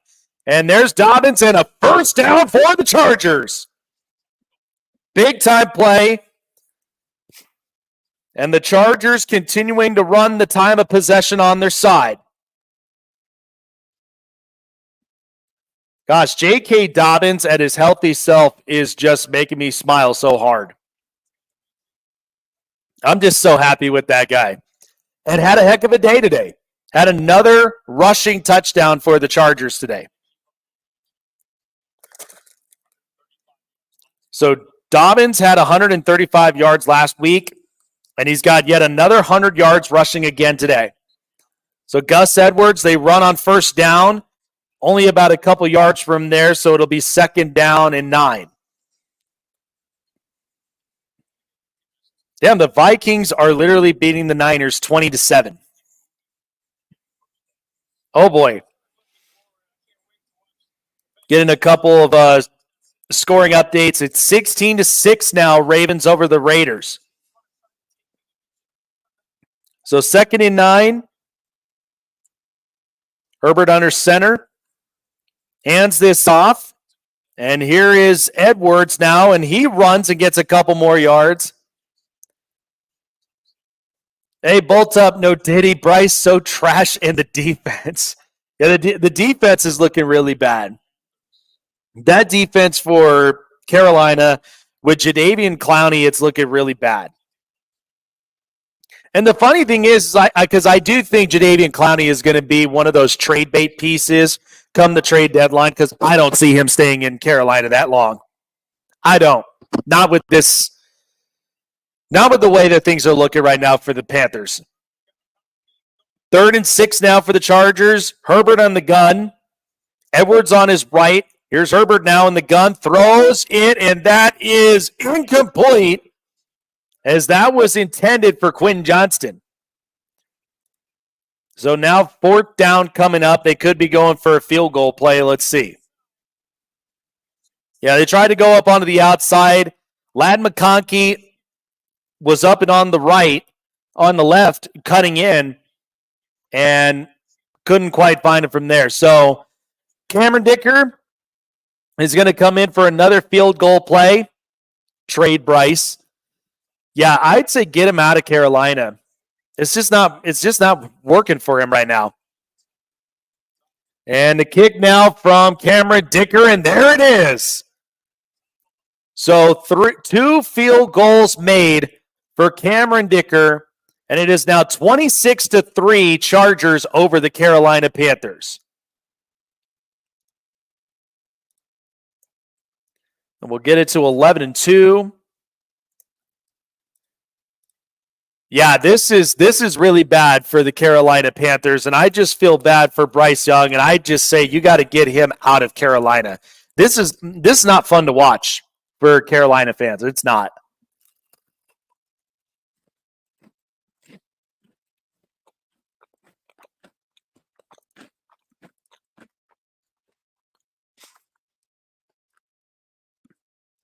Crap.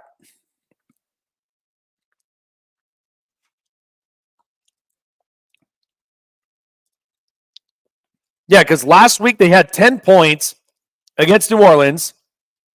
That was really bad. And then they had 3 points today against the Chargers, which is even worse. Great. Now I had 2 players with 20 points. Calvin Ridley and Quentin Johnston. Calvin Ridley had 10 rushing yards, 1 rushing touchdown, 2 catches, 55 yards, and a rushing touchdown. Wow. Or a receiving touchdown. Wow. I can't believe I left those guys up on the bench. But to be fair, like the only one that underperformed was Mike Evans today. And the only ones I still have left in my Yahoo Fantasy is DJ Moore and George Pickens. That's the only ones I got left. So, oh yeah, no, I've said it before, is that it's all the ownership, because Dave Tepper is so impatient and he's so incompetent, and that's why I feel bad for Carolina fans, because this is the stuff that they have to deal with. This is what they have to deal with, because you are with what your ownership is.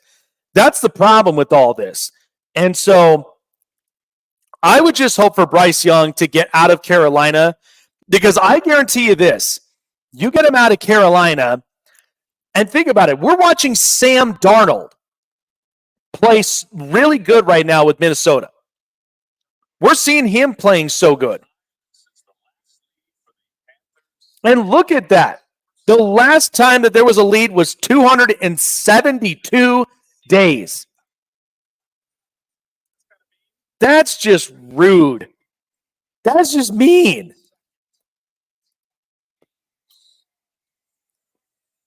So now the kick return here, they are going to end up returning this ball. And he will be brought down. And so now the offense with Bryce Young and company are going to be coming out with 10:55 left to go.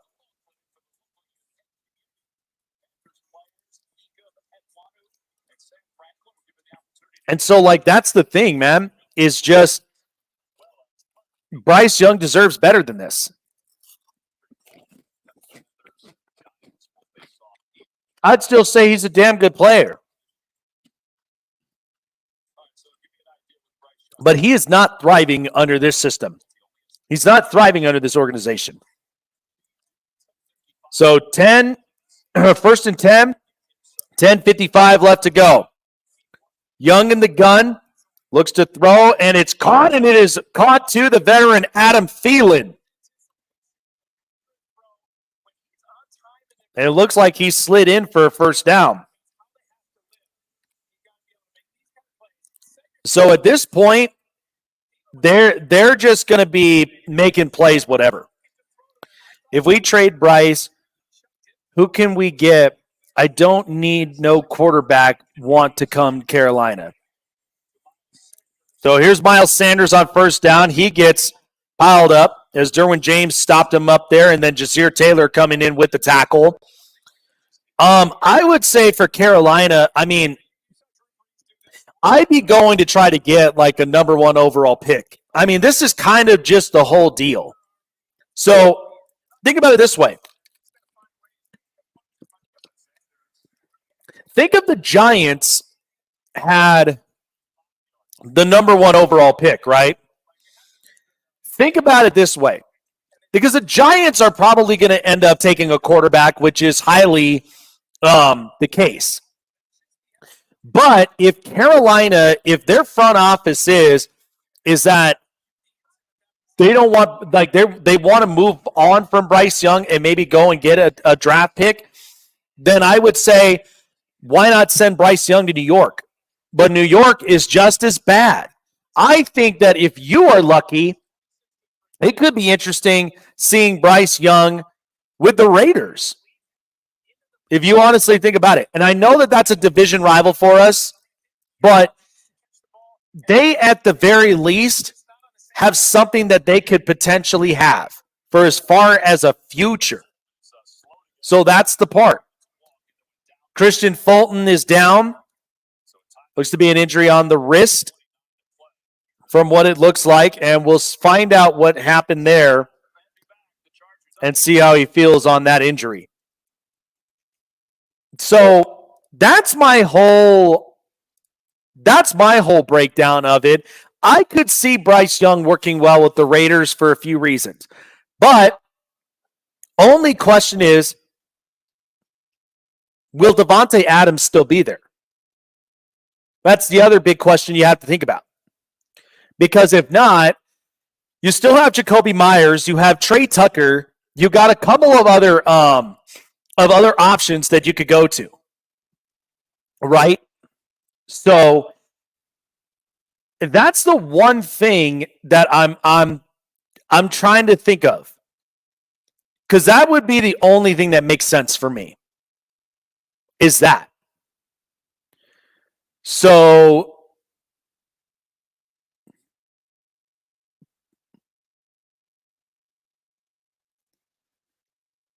yeah, so as of right now, I would say that would be a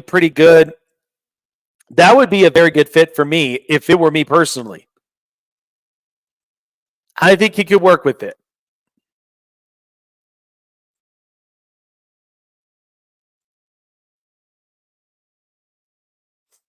I think if you're lucky enough, you would send Bryce Young to the Raiders. Because there is not going to be a whole lot. There's not going to be a whole lot of options moving forward. Not really. So I just am like, because again, I just want to see Bryce Young in a better situation. That's what I've always said, because watching him in college in Alabama with Nick Saban, and we know how Nick Saban uses up every ounce of gas out of all of his players, offensively or defensively. And so Bryce Young coming into an organization that it already looks like a dumpster fire is like the one thing that just, it sucks. And there you go. There's the brown bag. They are so they are so done with this brown bag up from there. Christian Fulton holding on to his wrist out there. 4th and 2 right now for the Panthers. They're going to go for it here. Bryce Young on the gun, throws. That's caught, and that's completed to Deontay Johnson, and a first down for the Panthers. At this point now in this game, they're just trying plays. So Asante Samuel's out there. And so now we're going with the 4-3 still. Here's first down. Young runs out of the pocket. And he will run out of bounds.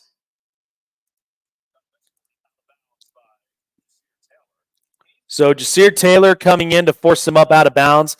I really don't think Bryce is bad. I just think he got too much pressure on him. Well, that's the whole deal. I never thought that Bryce Young was bad at all. And you have to think about it because of the state of the organization, where you are right now. That's the part that, like, it determines whether you are going to be on the path to succeed. And as of right now, it's going to take a lot more than just for Bryce Young, like, to try to move the needle on this team.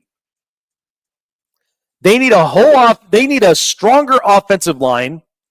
They need a stronger D line, because right now, Derek Brown being out, that hurts them. I mean, J.K. Dobbins and Gus Edwards has been walking all over this D line. They haven't been able to really kind of make those plays up. So this was kind of what I was talking about as well, is because now that we have a padded lead, don't force your starters out there.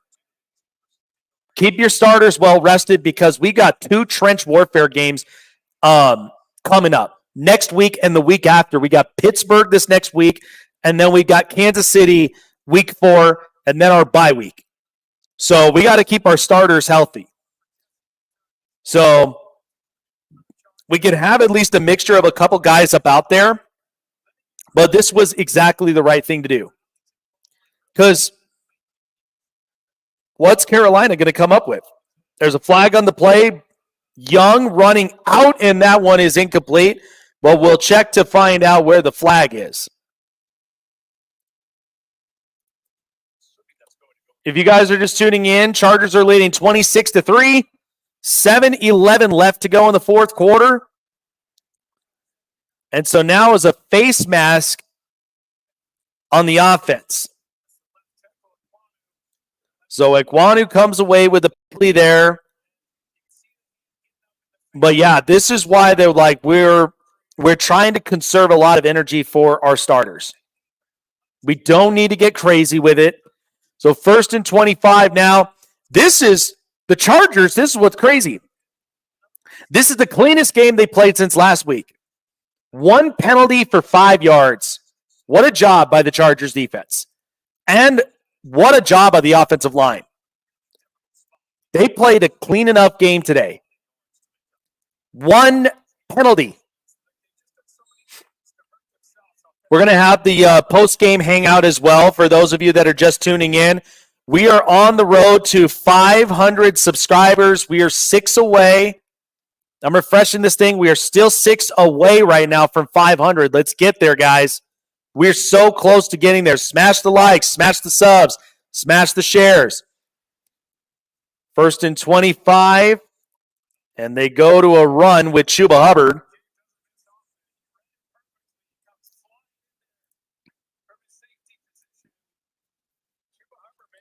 So second and 23 now for the Panthers, as the Chargers only give up at least 2 yards upon the play. Second and 23. There's a throw, and that one is caught up the middle to Chuba Hubbard as he's taken down. And now third down. I think they should call up Cam Newton and let Bryce sit behind him for a year or two and also rebuild the team. That's not going to happen. I'm sorry, but that's not going to happen. Not with Cam Newton. Cam is clearly like he's hanging this thing up. I wouldn't do that. If it were anything, because you do have Andy Dalton, and so again, it's just a sad, unfortunate situation for Carolina. So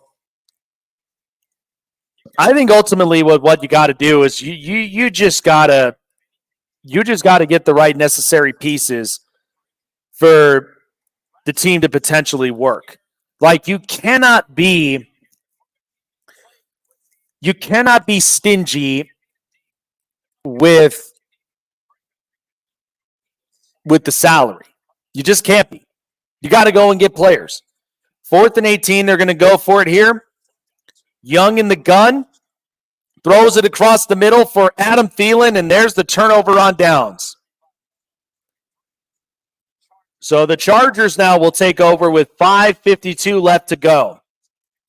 So this is my whole thing again.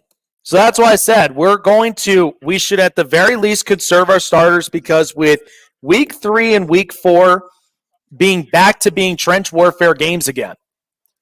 So I just wonder, that's going to be an interesting game. Bengals, Chiefs, and then Steelers and Broncos. Going to be an interesting game. Yep. Everybody's all walking out.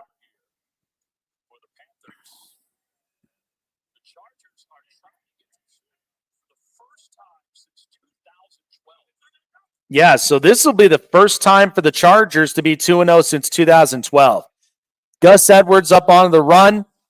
Gets a couple gain of yardage there. We got 132 views, guys. Thank you so much for tuning in, and thank you so much for being up here and hanging out with me today.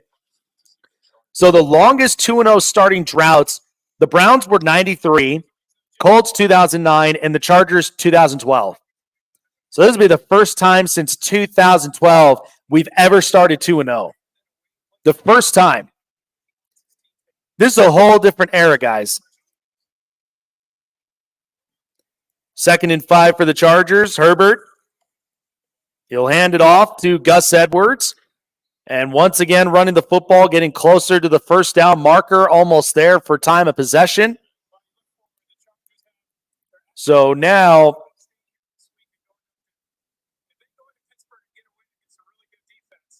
what in the world? Oh, yeah, Carolina called a timeout. All right. That's what I was waiting for. So 5:03 left on the clock. Carolina calls a timeout.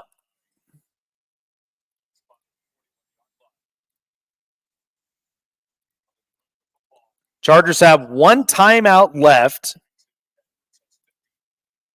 and Carolina with 2. 3rd and 2 now for the Chargers. Herbert on the gun, and they're going to run it again with J.K. Nope. And that was Patterson, wasn't it? Nope. That was Hassan Haskins. All right. So Hassan Haskins gets his first run with the Chargers. All right.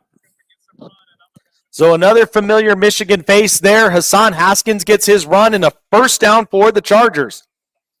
Herbert, 13 of 19, 125 yards, 2 touchdowns, and 1 interception. So once again, the yards were less than it was last week. And now they're going to run the football again, and Haskins gets hit up hard by Shaq Thompson. And another timeout called by the Panthers. They used their second timeout.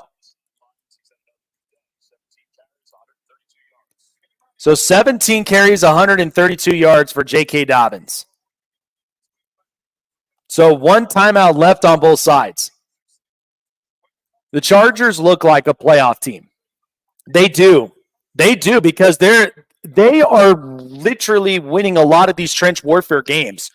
And so, like this one in particular, we knew that we were going to run the football down Carolina's throat. But they needed to open up the pass game, which was one of those things because we did not see a whole lot of passing out of Justin Herbert last week. And so, with that being said, the hope is that they start passing the football a little bit more. And there's Quinn Johnston in a first down now for the Chargers. But there is a flag.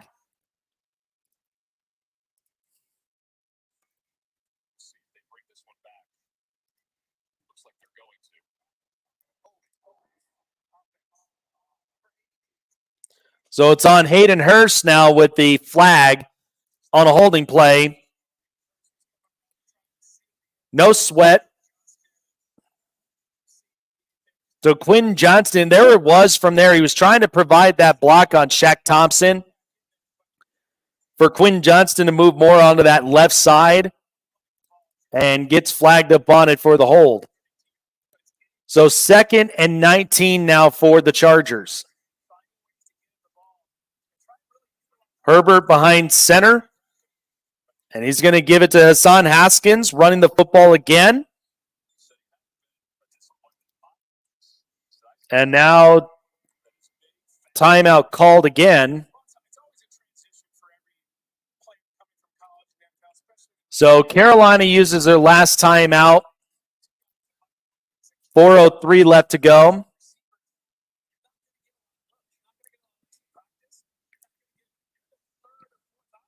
So 3rd and 14 for the Chargers. I feel like the Chargers defense needs to be a little bit better, but the offense is great. Honestly, I am the other way around. Our defense looks great because if you think about it, we've only given up 10 points to the Raiders last week, and we just given up 3 points to Carolina. Our defense looks great. This is a better looking defense than it has been in the last 4 years. So Quinn Johnston ends up getting tackled up, and now he is down. And so 4th down for the Chargers. Our offensive pass game needs to be improved, and the only reason of that is because we have new receivers with Ladd McConkey, Quinn Johnston, DJ Chark, Josh Palmer, multiples. So that's the thing that's different. But our run game looks great. Our run game looks really, really good. And the play action pass looks so much better. So 3:20 left to go. J.K. Scott is going to punt this one away for the Panthers. And they're going to run.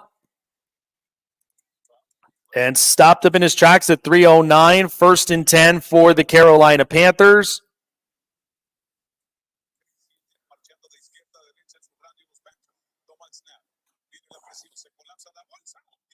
And there was Joey Bosa on that big-time sack. The big-time sack on Bryce Young there. What a great play.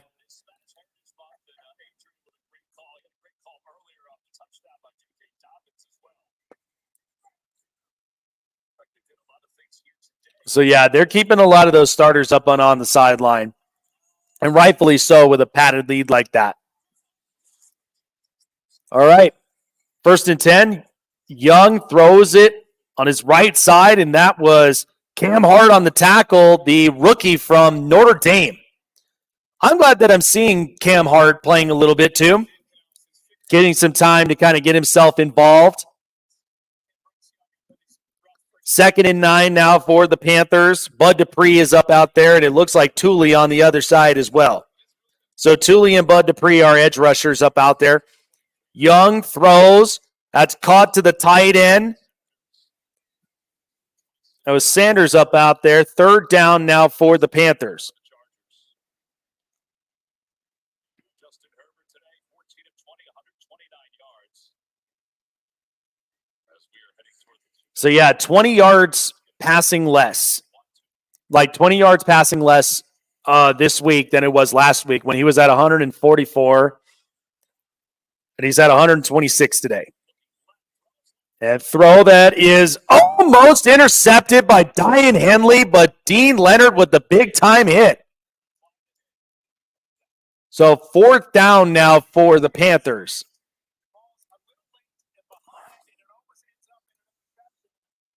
Damn, so close for that one. So, yeah, what a big-time hit there by Dean Leonard. But, yeah, Diane Henley really wanted to come away with that interception. Damn. Good play, though. 4th and 3. So the Panthers are, in fact, going for it. Young throws it, and it's incomplete, and that is turnover on downs, and that is going to potentially be your ball game, folks. 2-minute warning. Chargers will take over on downs. And so that is that. And Panther fans are pissed. Like, Panther fans are pretty pissed off today, and I don't blame them. Just a really bad look. You know, and so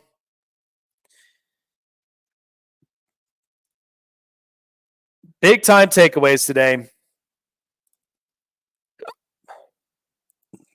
To give a little bit of a recap on the box score, Justin Herbert, 14 of 20, 130 passing yards, 6.5 yards per play, 2 touchdowns, 1 interception, a quarterback rating of 100. J.K. Dobbins, what a day he's had, 17 carries, 131 yards, 7.7 and a rushing touchdown. Gus Edwards, 18 carries, 59 yards, 3.3 yards per play. And by the way, Justin Herbert, 3 carries, 22 yards, 7.3 yards a play. And how about a day from Quentin Johnston today? 5 catches, 51 yards, 10.2 yards, 2 receiving touchdowns. And then Ladd McConkey, 2 catches, 26 yards, 13 yards a play. And Will Dissly ended up having 3 catches, 29 yards, 9.7 yards a play.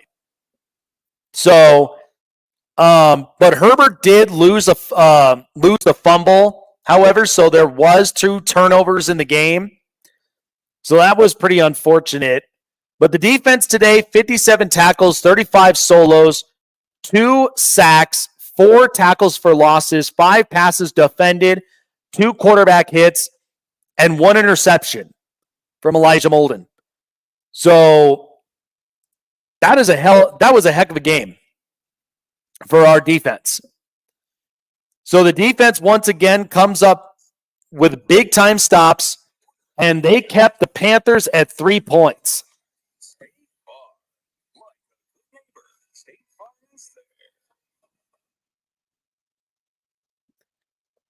So let's see. Oh, yeah. Whoops. I'm going to bring back the stream so we can get the last of this done.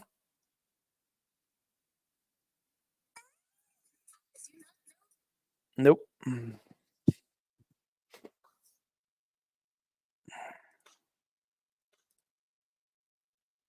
We were just close to being done with the stream until all of a sudden they cut the stream off. So let me look at my fantasy lineups. So I'm still winning 129-61. My other league, I'm like 2188 to 1552. I'm just absolutely killing it. 107-77. It's a little bit of a close matchup. And all I got is Jake Elliott on Monday.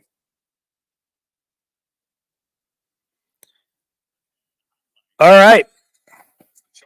So the Chargers are going to decide to kneel it down and let the clock wind down. Jets and Titans have actually tied the game up. How about that? The Jets need a win there to keep that New York media off of them. I can't wait to watch the Bengals and the Chiefs next, and Tony Romo and Jim Nantz. Can Joe Burrow get another one against Patrick Mahomes? He and Josh Allen, the only two quarterbacks, 3 wins against Kansas City. Well, Greg Roman had a good day today here in Charlotte. He's cleaned up. He's going to make sure he gets everything Oh, yeah. before he heads out. He really, his game plans these first 2 weeks have been very good. But I know last week kind of played into it a little bit. And J.K. Dobbins certainly helped. Yep, so we're winding the clock down. Greg Roman's already bouncing, already ready to get on a plane and head right to Pittsburgh. So, yeah, that's the thing is they're going to be staying in the East Coast. So they're not going back home to L.A. Not yet. So we got Pittsburgh next week. I'm excited about that game. I think that one's going to be a lot of physical play for sure. Something that the team really has to be prepared for.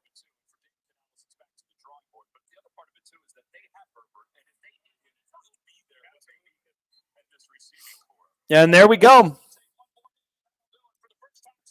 So the first time since 2012, guys, the Chargers are 2-0. Harbaugh continues to make his presence known. He continues to make his presence known. The Chargers with a victory over the Carolina Panthers, 26-3. Chargers with a big-time win. And what a great win it was. Defense gave up 3 points. 3.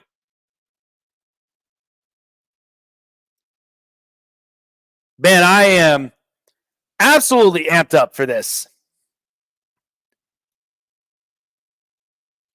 Out of all of that,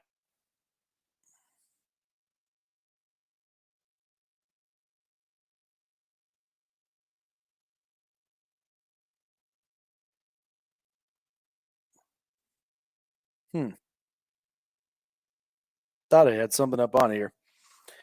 All right. Well, I'm obviously wrapping everything up here today. What's up with Will Levis? Oh, dear God, no. Another mistake again from Will Levis. Oh, geez. Yeah, that is not good. All right. So as we're wrapping up with this game, how do you guys feel today? Where's your guys' voltage in the chat? How are you guys feeling for this victory? So the Chargers end up winning a big one against the Carolina Panthers. What a job from defense, not to mention time of possession for offense. Everybody did their jobs today. Everybody came in strong, healthy, and they rocked it today. And the fact that Elijah Molden, coming away with the interception is why I'm so happy that we ended up picking him up off the waivers. I still cannot believe that the Titans even just let him go. But it was a change of scenery nonetheless. And the Chargers end up winning in a big way. So I'm going to end up sharing out the stats from here just to kind of wrap everything up today. 26-3, the Chargers win. Chargers are 2-0 for the first time since 2012. What a grand start for the Chargers.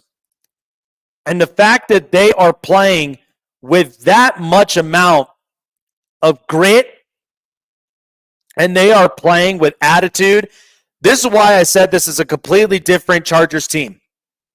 Not like how everybody else thinks that the Chargers look that. The days of charging are over. They're over.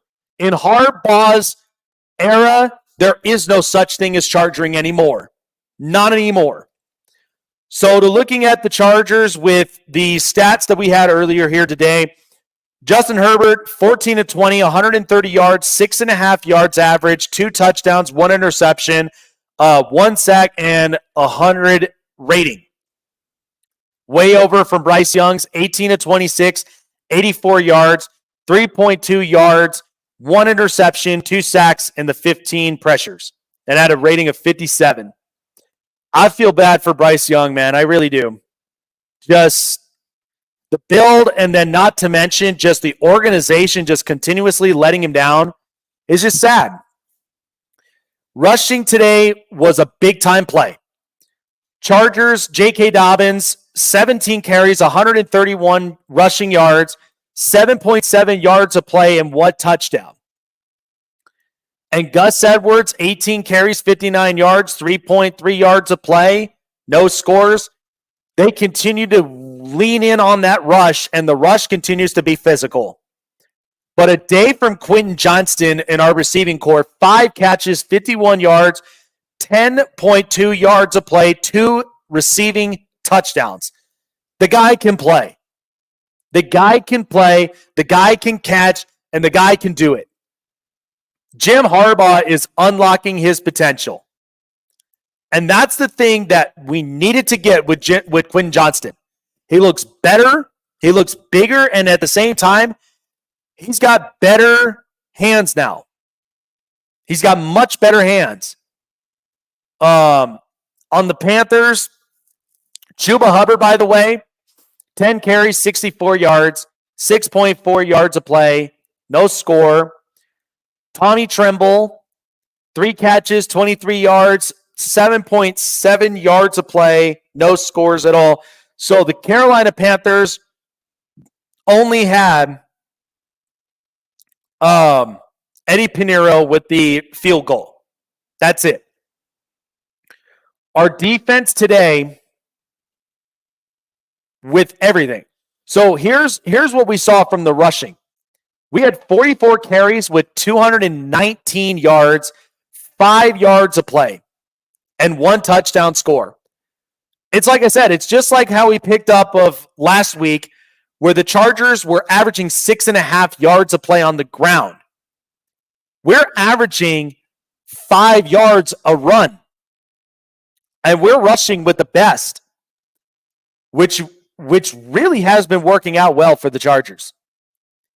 So the rushing department continues to play its best. And then our receivers, we had 14 catches for 130 yards, 9.3 yards a play, 2 receiving touchdowns. So our receiving core is slowly but surely trying to get more involved. But today was Quentin Johnston's day. Last week we had Ladd McConkey and a bunch of others that came in and really came in a big way. And so that's where initially the Chargers, the receiving core is eventually going to get there. The only turnovers, Justin Herbert's interception, and then the fumble, which was hard. That's the one thing that we had to clean up from there. I'll get to more of what we needed to do better to prepare for Pittsburgh. Now, a couple of big-time shout-outs. Diane Henley, 10 tackles, 6 solos, 1 tackle for a loss.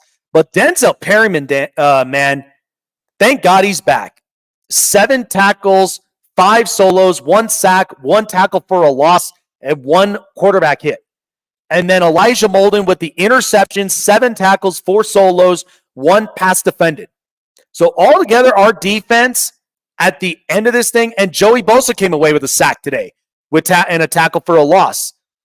57 tackles, 35 solos, 2 sacks, 4 tackles for losses, 5 passes defended, and 2 quarterback hits with 1 interception from Elijah Molden. This defense is continuing to play lights out. They gave up 10 last week to the Raiders, and they gave up 3 today against the Panthers. I can only imagine with what the defense is going to look like for the Pittsburgh Steelers. But that's no easy competition either. That's one we have to be prepared to play physical at. Now, Cameron Dicker, two for 2 on field goals, but was 2 for 3 on extra points. So he made one miss on the extra point. That's one that's a little hard. So, but luckily it was against a team that we know didn't have anything going for him, unfortunately. So, looking at the entire team stat from here. So, the Chargers, as we said, they had 21 first downs, a much better look from there than last week. 7 first downs for the Carolina Panthers. 8 of those were passing first downs and 10 were rushing first downs. Our third down efficiency was a lot better. Now, there were 16 times that we went for it, but we at least converted half of them. So it got better, but you always want to continuously improve every week. So, and think about it. They had the Carolina Panthers only convert the third down one time out of 12 plays. They only converted it one time against this defense. And then the fourth down, they had 3 of those. They only got 1. So altogether, with 65 plays, we had 349 total yards with 12 drives and averaging 5.4 yards a play. 130 on the passing, 219 on the ground. It was a lot better. Not to mention, we had 2 red zone attempts, and we've only converted 1 of those 2. Our penalties was a lot better today than it was last week. Not a whole lot of holding, not a whole lot of full starts. We were actually playing a lot better football from there on the clean side. 3 penalties, 15 yards. 9 penalties, 90 yards. It was not a good day for them. And we only had 2 turnovers. So that's the part we have to clean up. But we had 36 minutes and 18 seconds time of possession and then 23 minutes and 42 seconds there. We dominated time of possession. We dominated the first downs. We dominated the total yards. But we had 2 turnovers, which is something we have to clean up. So at the end of this whole thing, the 3 big-time game leaders, Herbert, 14-20, 130 yards, 2 touchdowns, 1 interception. J.K. Dobbins, 17 carries, 131 yards, 1 touchdown, rushing touchdown. Quinn Johnston, 5 catches, 51 yards, 2 receiving touchdowns.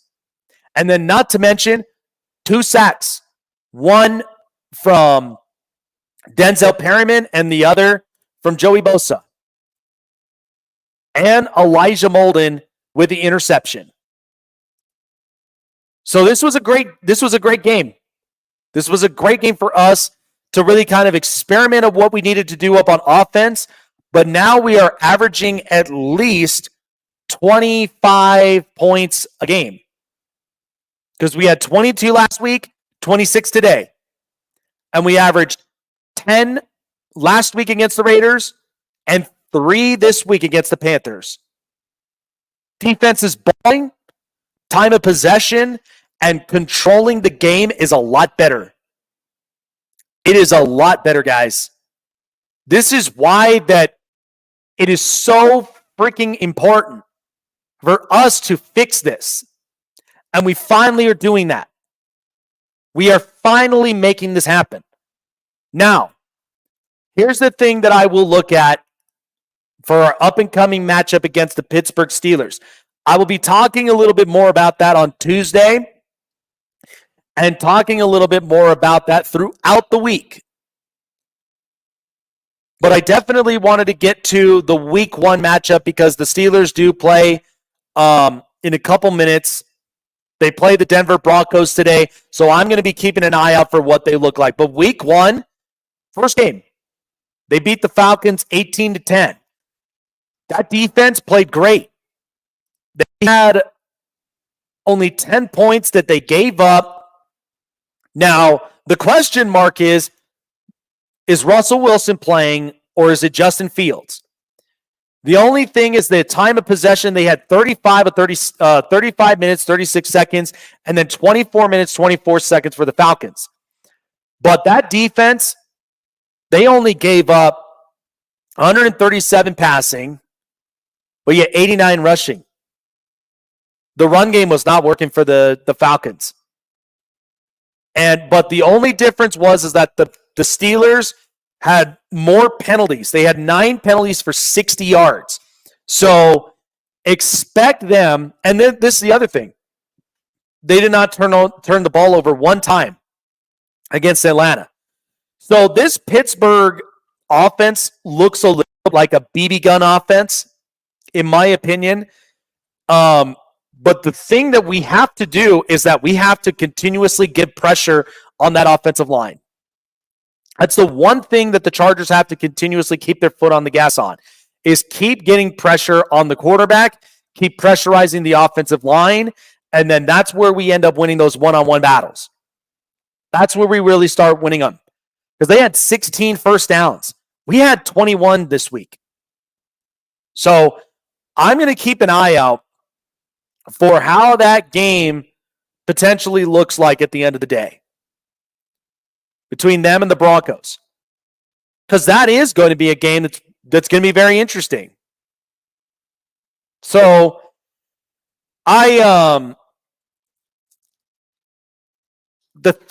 what we should be preparing for, so the takeaways that we got today. Passing still needs to find its fluidity. However, Quinn Johnston's 2 receiving touchdown game was great. But this was lesser passing than it was of rushing. So we have a healthier run game, but they're more precise throws. Justin Herbert's got to clean up the turnovers because a fumble and especially an interception, that one interception looked like a bonehead one. So that's the part that I was like, I did not like that play. I didn't like how that ended up going out at the end of it. So that's one thing to clean up. The other thing to clean up is our rushing defense. Because in the game, there were times where Chuba Hubbard was trying to gain yards on us. Even though we've only allowed 90 yards, almost 100 yards. But that's where we still have to play shutdown football. We still got to play it. So that's particularly, and especially when you look at the Steelers, that last week, they had 137 rushing yards. And they had 133 passing. Passing, I would not be worried of, but you have to stop them on the rush. Because Najee Harris had 20 carries and 70 yards in that game against Atlanta. And George Pickens with 6 catches and 85 yards. So, and Justin Fields didn't even throw a turnover at all. So he was 17 of 23 with 156 yards. That's if Justin Fields plays. Because we could be looking at Russell Wilson. If we look at Russell Wilson, we have the familiarity against him in the days in Denver. So that's the part that I think gives us confidence. But hopefully we'll have news on the injury on Christian Fulton. It looked like it was a wrist injury from the end of that. And so that's the thing that I think is going to be interesting. So NFL actually put this up not too long ago. This is what tells you how incredible of a road to recovery is for J.K. Dobbins.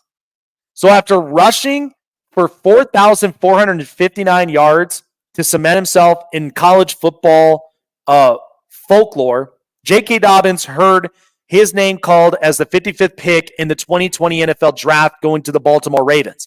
The Ravens were fresh off of a 14-2 season with the league's number 1 rushing offense led by MVP Lamar Jackson. So Dobbins comes in, Prior to his second season, J.K. Dobbins suffered tears to his right ACL, LCL, meniscus, and thigh hamstring. The severity of his injuries meant that J.K. would have to miss the entire 21 season.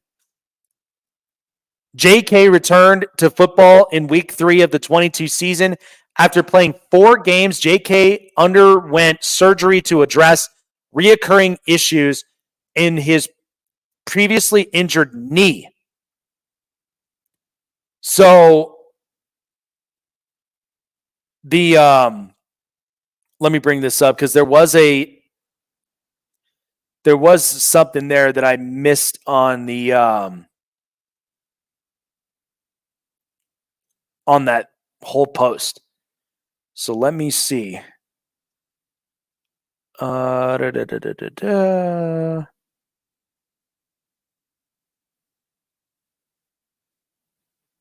come I'm not seeing it on? Oh, here it is. Okay, there we go. So in the last slide, joining the best rushing attack in the league, JK's NFL career started with a promising debut season. JK helped the Ravens to an 11-5 record as his rookie campaign finished with him rushing for over 800 yards and reaching the end zone 9 times. Now, that's where it gets to the injury part. I can't believe how spotty this damn connection is. Starting to piss me off. There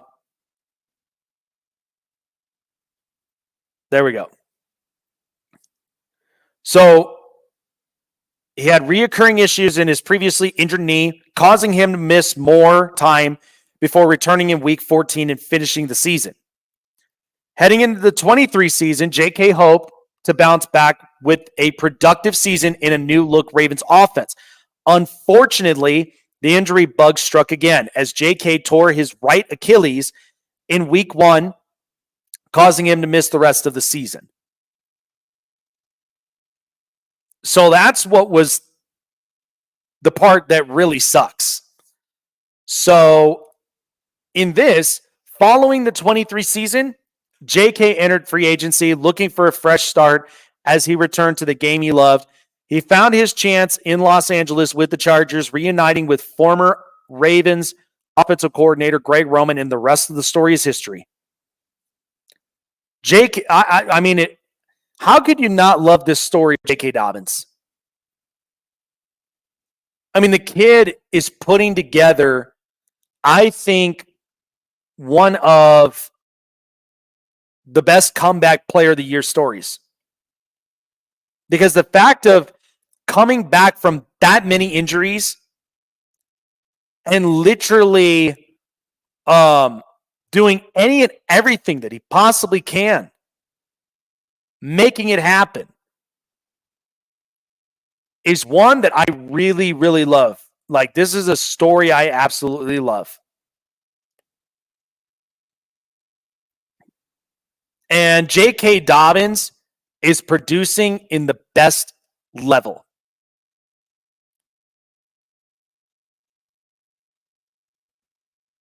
Like, I am happy for this kid.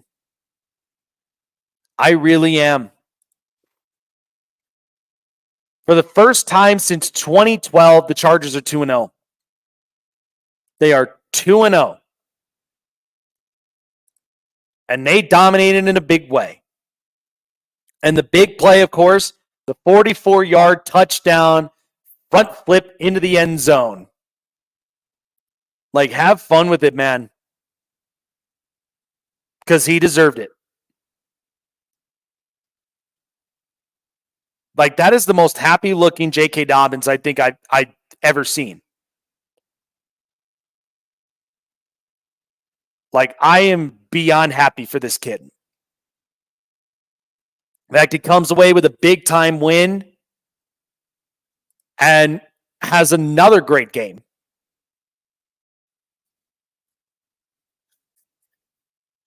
And that was the one big play that we had, was the 29 passing touchdown to Quentin Johnston. That was a big play. That was one of our big-time plays. beautifully thrown, gets it right to him, and gets the score. And so the takeaways I have of the game is we got to clean up the turnovers, because the fumble and the interception, especially the way that interception was, that was a bit of a bonehead play, but still manages to come around and have a quarterback rating of 100. A little bit more passing, because Herbert last week had 144 passing yards, and then this week had 120, like somewhere in the 120s, 130. So it was 14 yards less than last week. So there wasn't a whole lot of passing at all, but it was a lot of situational plays that was great. So, and the defense, the rush defense has to hold up, because knowing next week we're facing against the Pittsburgh Steelers, they're going to want to play physical. Najee Harris is playing on a declined option year, so he's trying to make his worthwhile. That's his whole deal. He's thinking about it. So that's where we really have to be at our all-time best. And so I was absolutely happy with this win. It was nice for us to experiment a little bit more on stuff. But for the first time since 2012, the Chargers look better. The Chargers have looked so promising now than in the last 4 years. And the last few years before that. So this tells you how much that the Chargers, like, they want this. Nobody should even be tampering with this team. Not one. So, what a win. We pack up. We head onto the road to Pittsburgh. Get ready for week 3. I'm going to be wrapping up this live stream, guys. Appreciate you guys. I will have a reaction video for post-game as well, kind of coming up as well. But appreciate you guys for joining up on here on the post-game. Once again, final score, the Chargers win 26-3 against the Carolina Panthers in a big way, a big statement game for them. Once again, the defense continues to play lights out for this team and come away with only 3 points. We are 5 subscribers away from 500, guys. So we are almost there. We want to get this channel monetized. We want to get this channel up there. That's our goal. We want 500 subscribers by the end of the day. So appreciate all of you guys for being here today. Chargers win it in a big one, 26-3, 2-0 for the first time since 2012. I'm absolutely excited for this team. Thank you guys so much. 150 views and counting. Appreciate all of you guys for being here and hanging out with me. We got to get ready for Pittsburgh, guys. We got to get ready for this steel curtain. Because you know what? Let's see how the steel matches up with the lightning bolts we've got. Because remember, we've got a hammer too. We got Thor's hammer. And we're going to be striking lightning everywhere in Pittsburgh next week. So be with me, guys, because this is going to be a big-time game for us to get prepared for our other division rival, the Kansas City Chiefs, in Week 4. Appreciate all of you guys. Like, subscribe, share it out, hit the bell button, keep you up to date on future and past videos and live streams here on Charger Syndicate. Shout out to the Syndicate fam. Shout out to Roundtable Sports. Everybody, of course, for joining up on here. Show off your high voltage up into the chat. I'm getting my shades up. Chargers win. Bolt the fuck up. Let's get ready for Pittsburgh.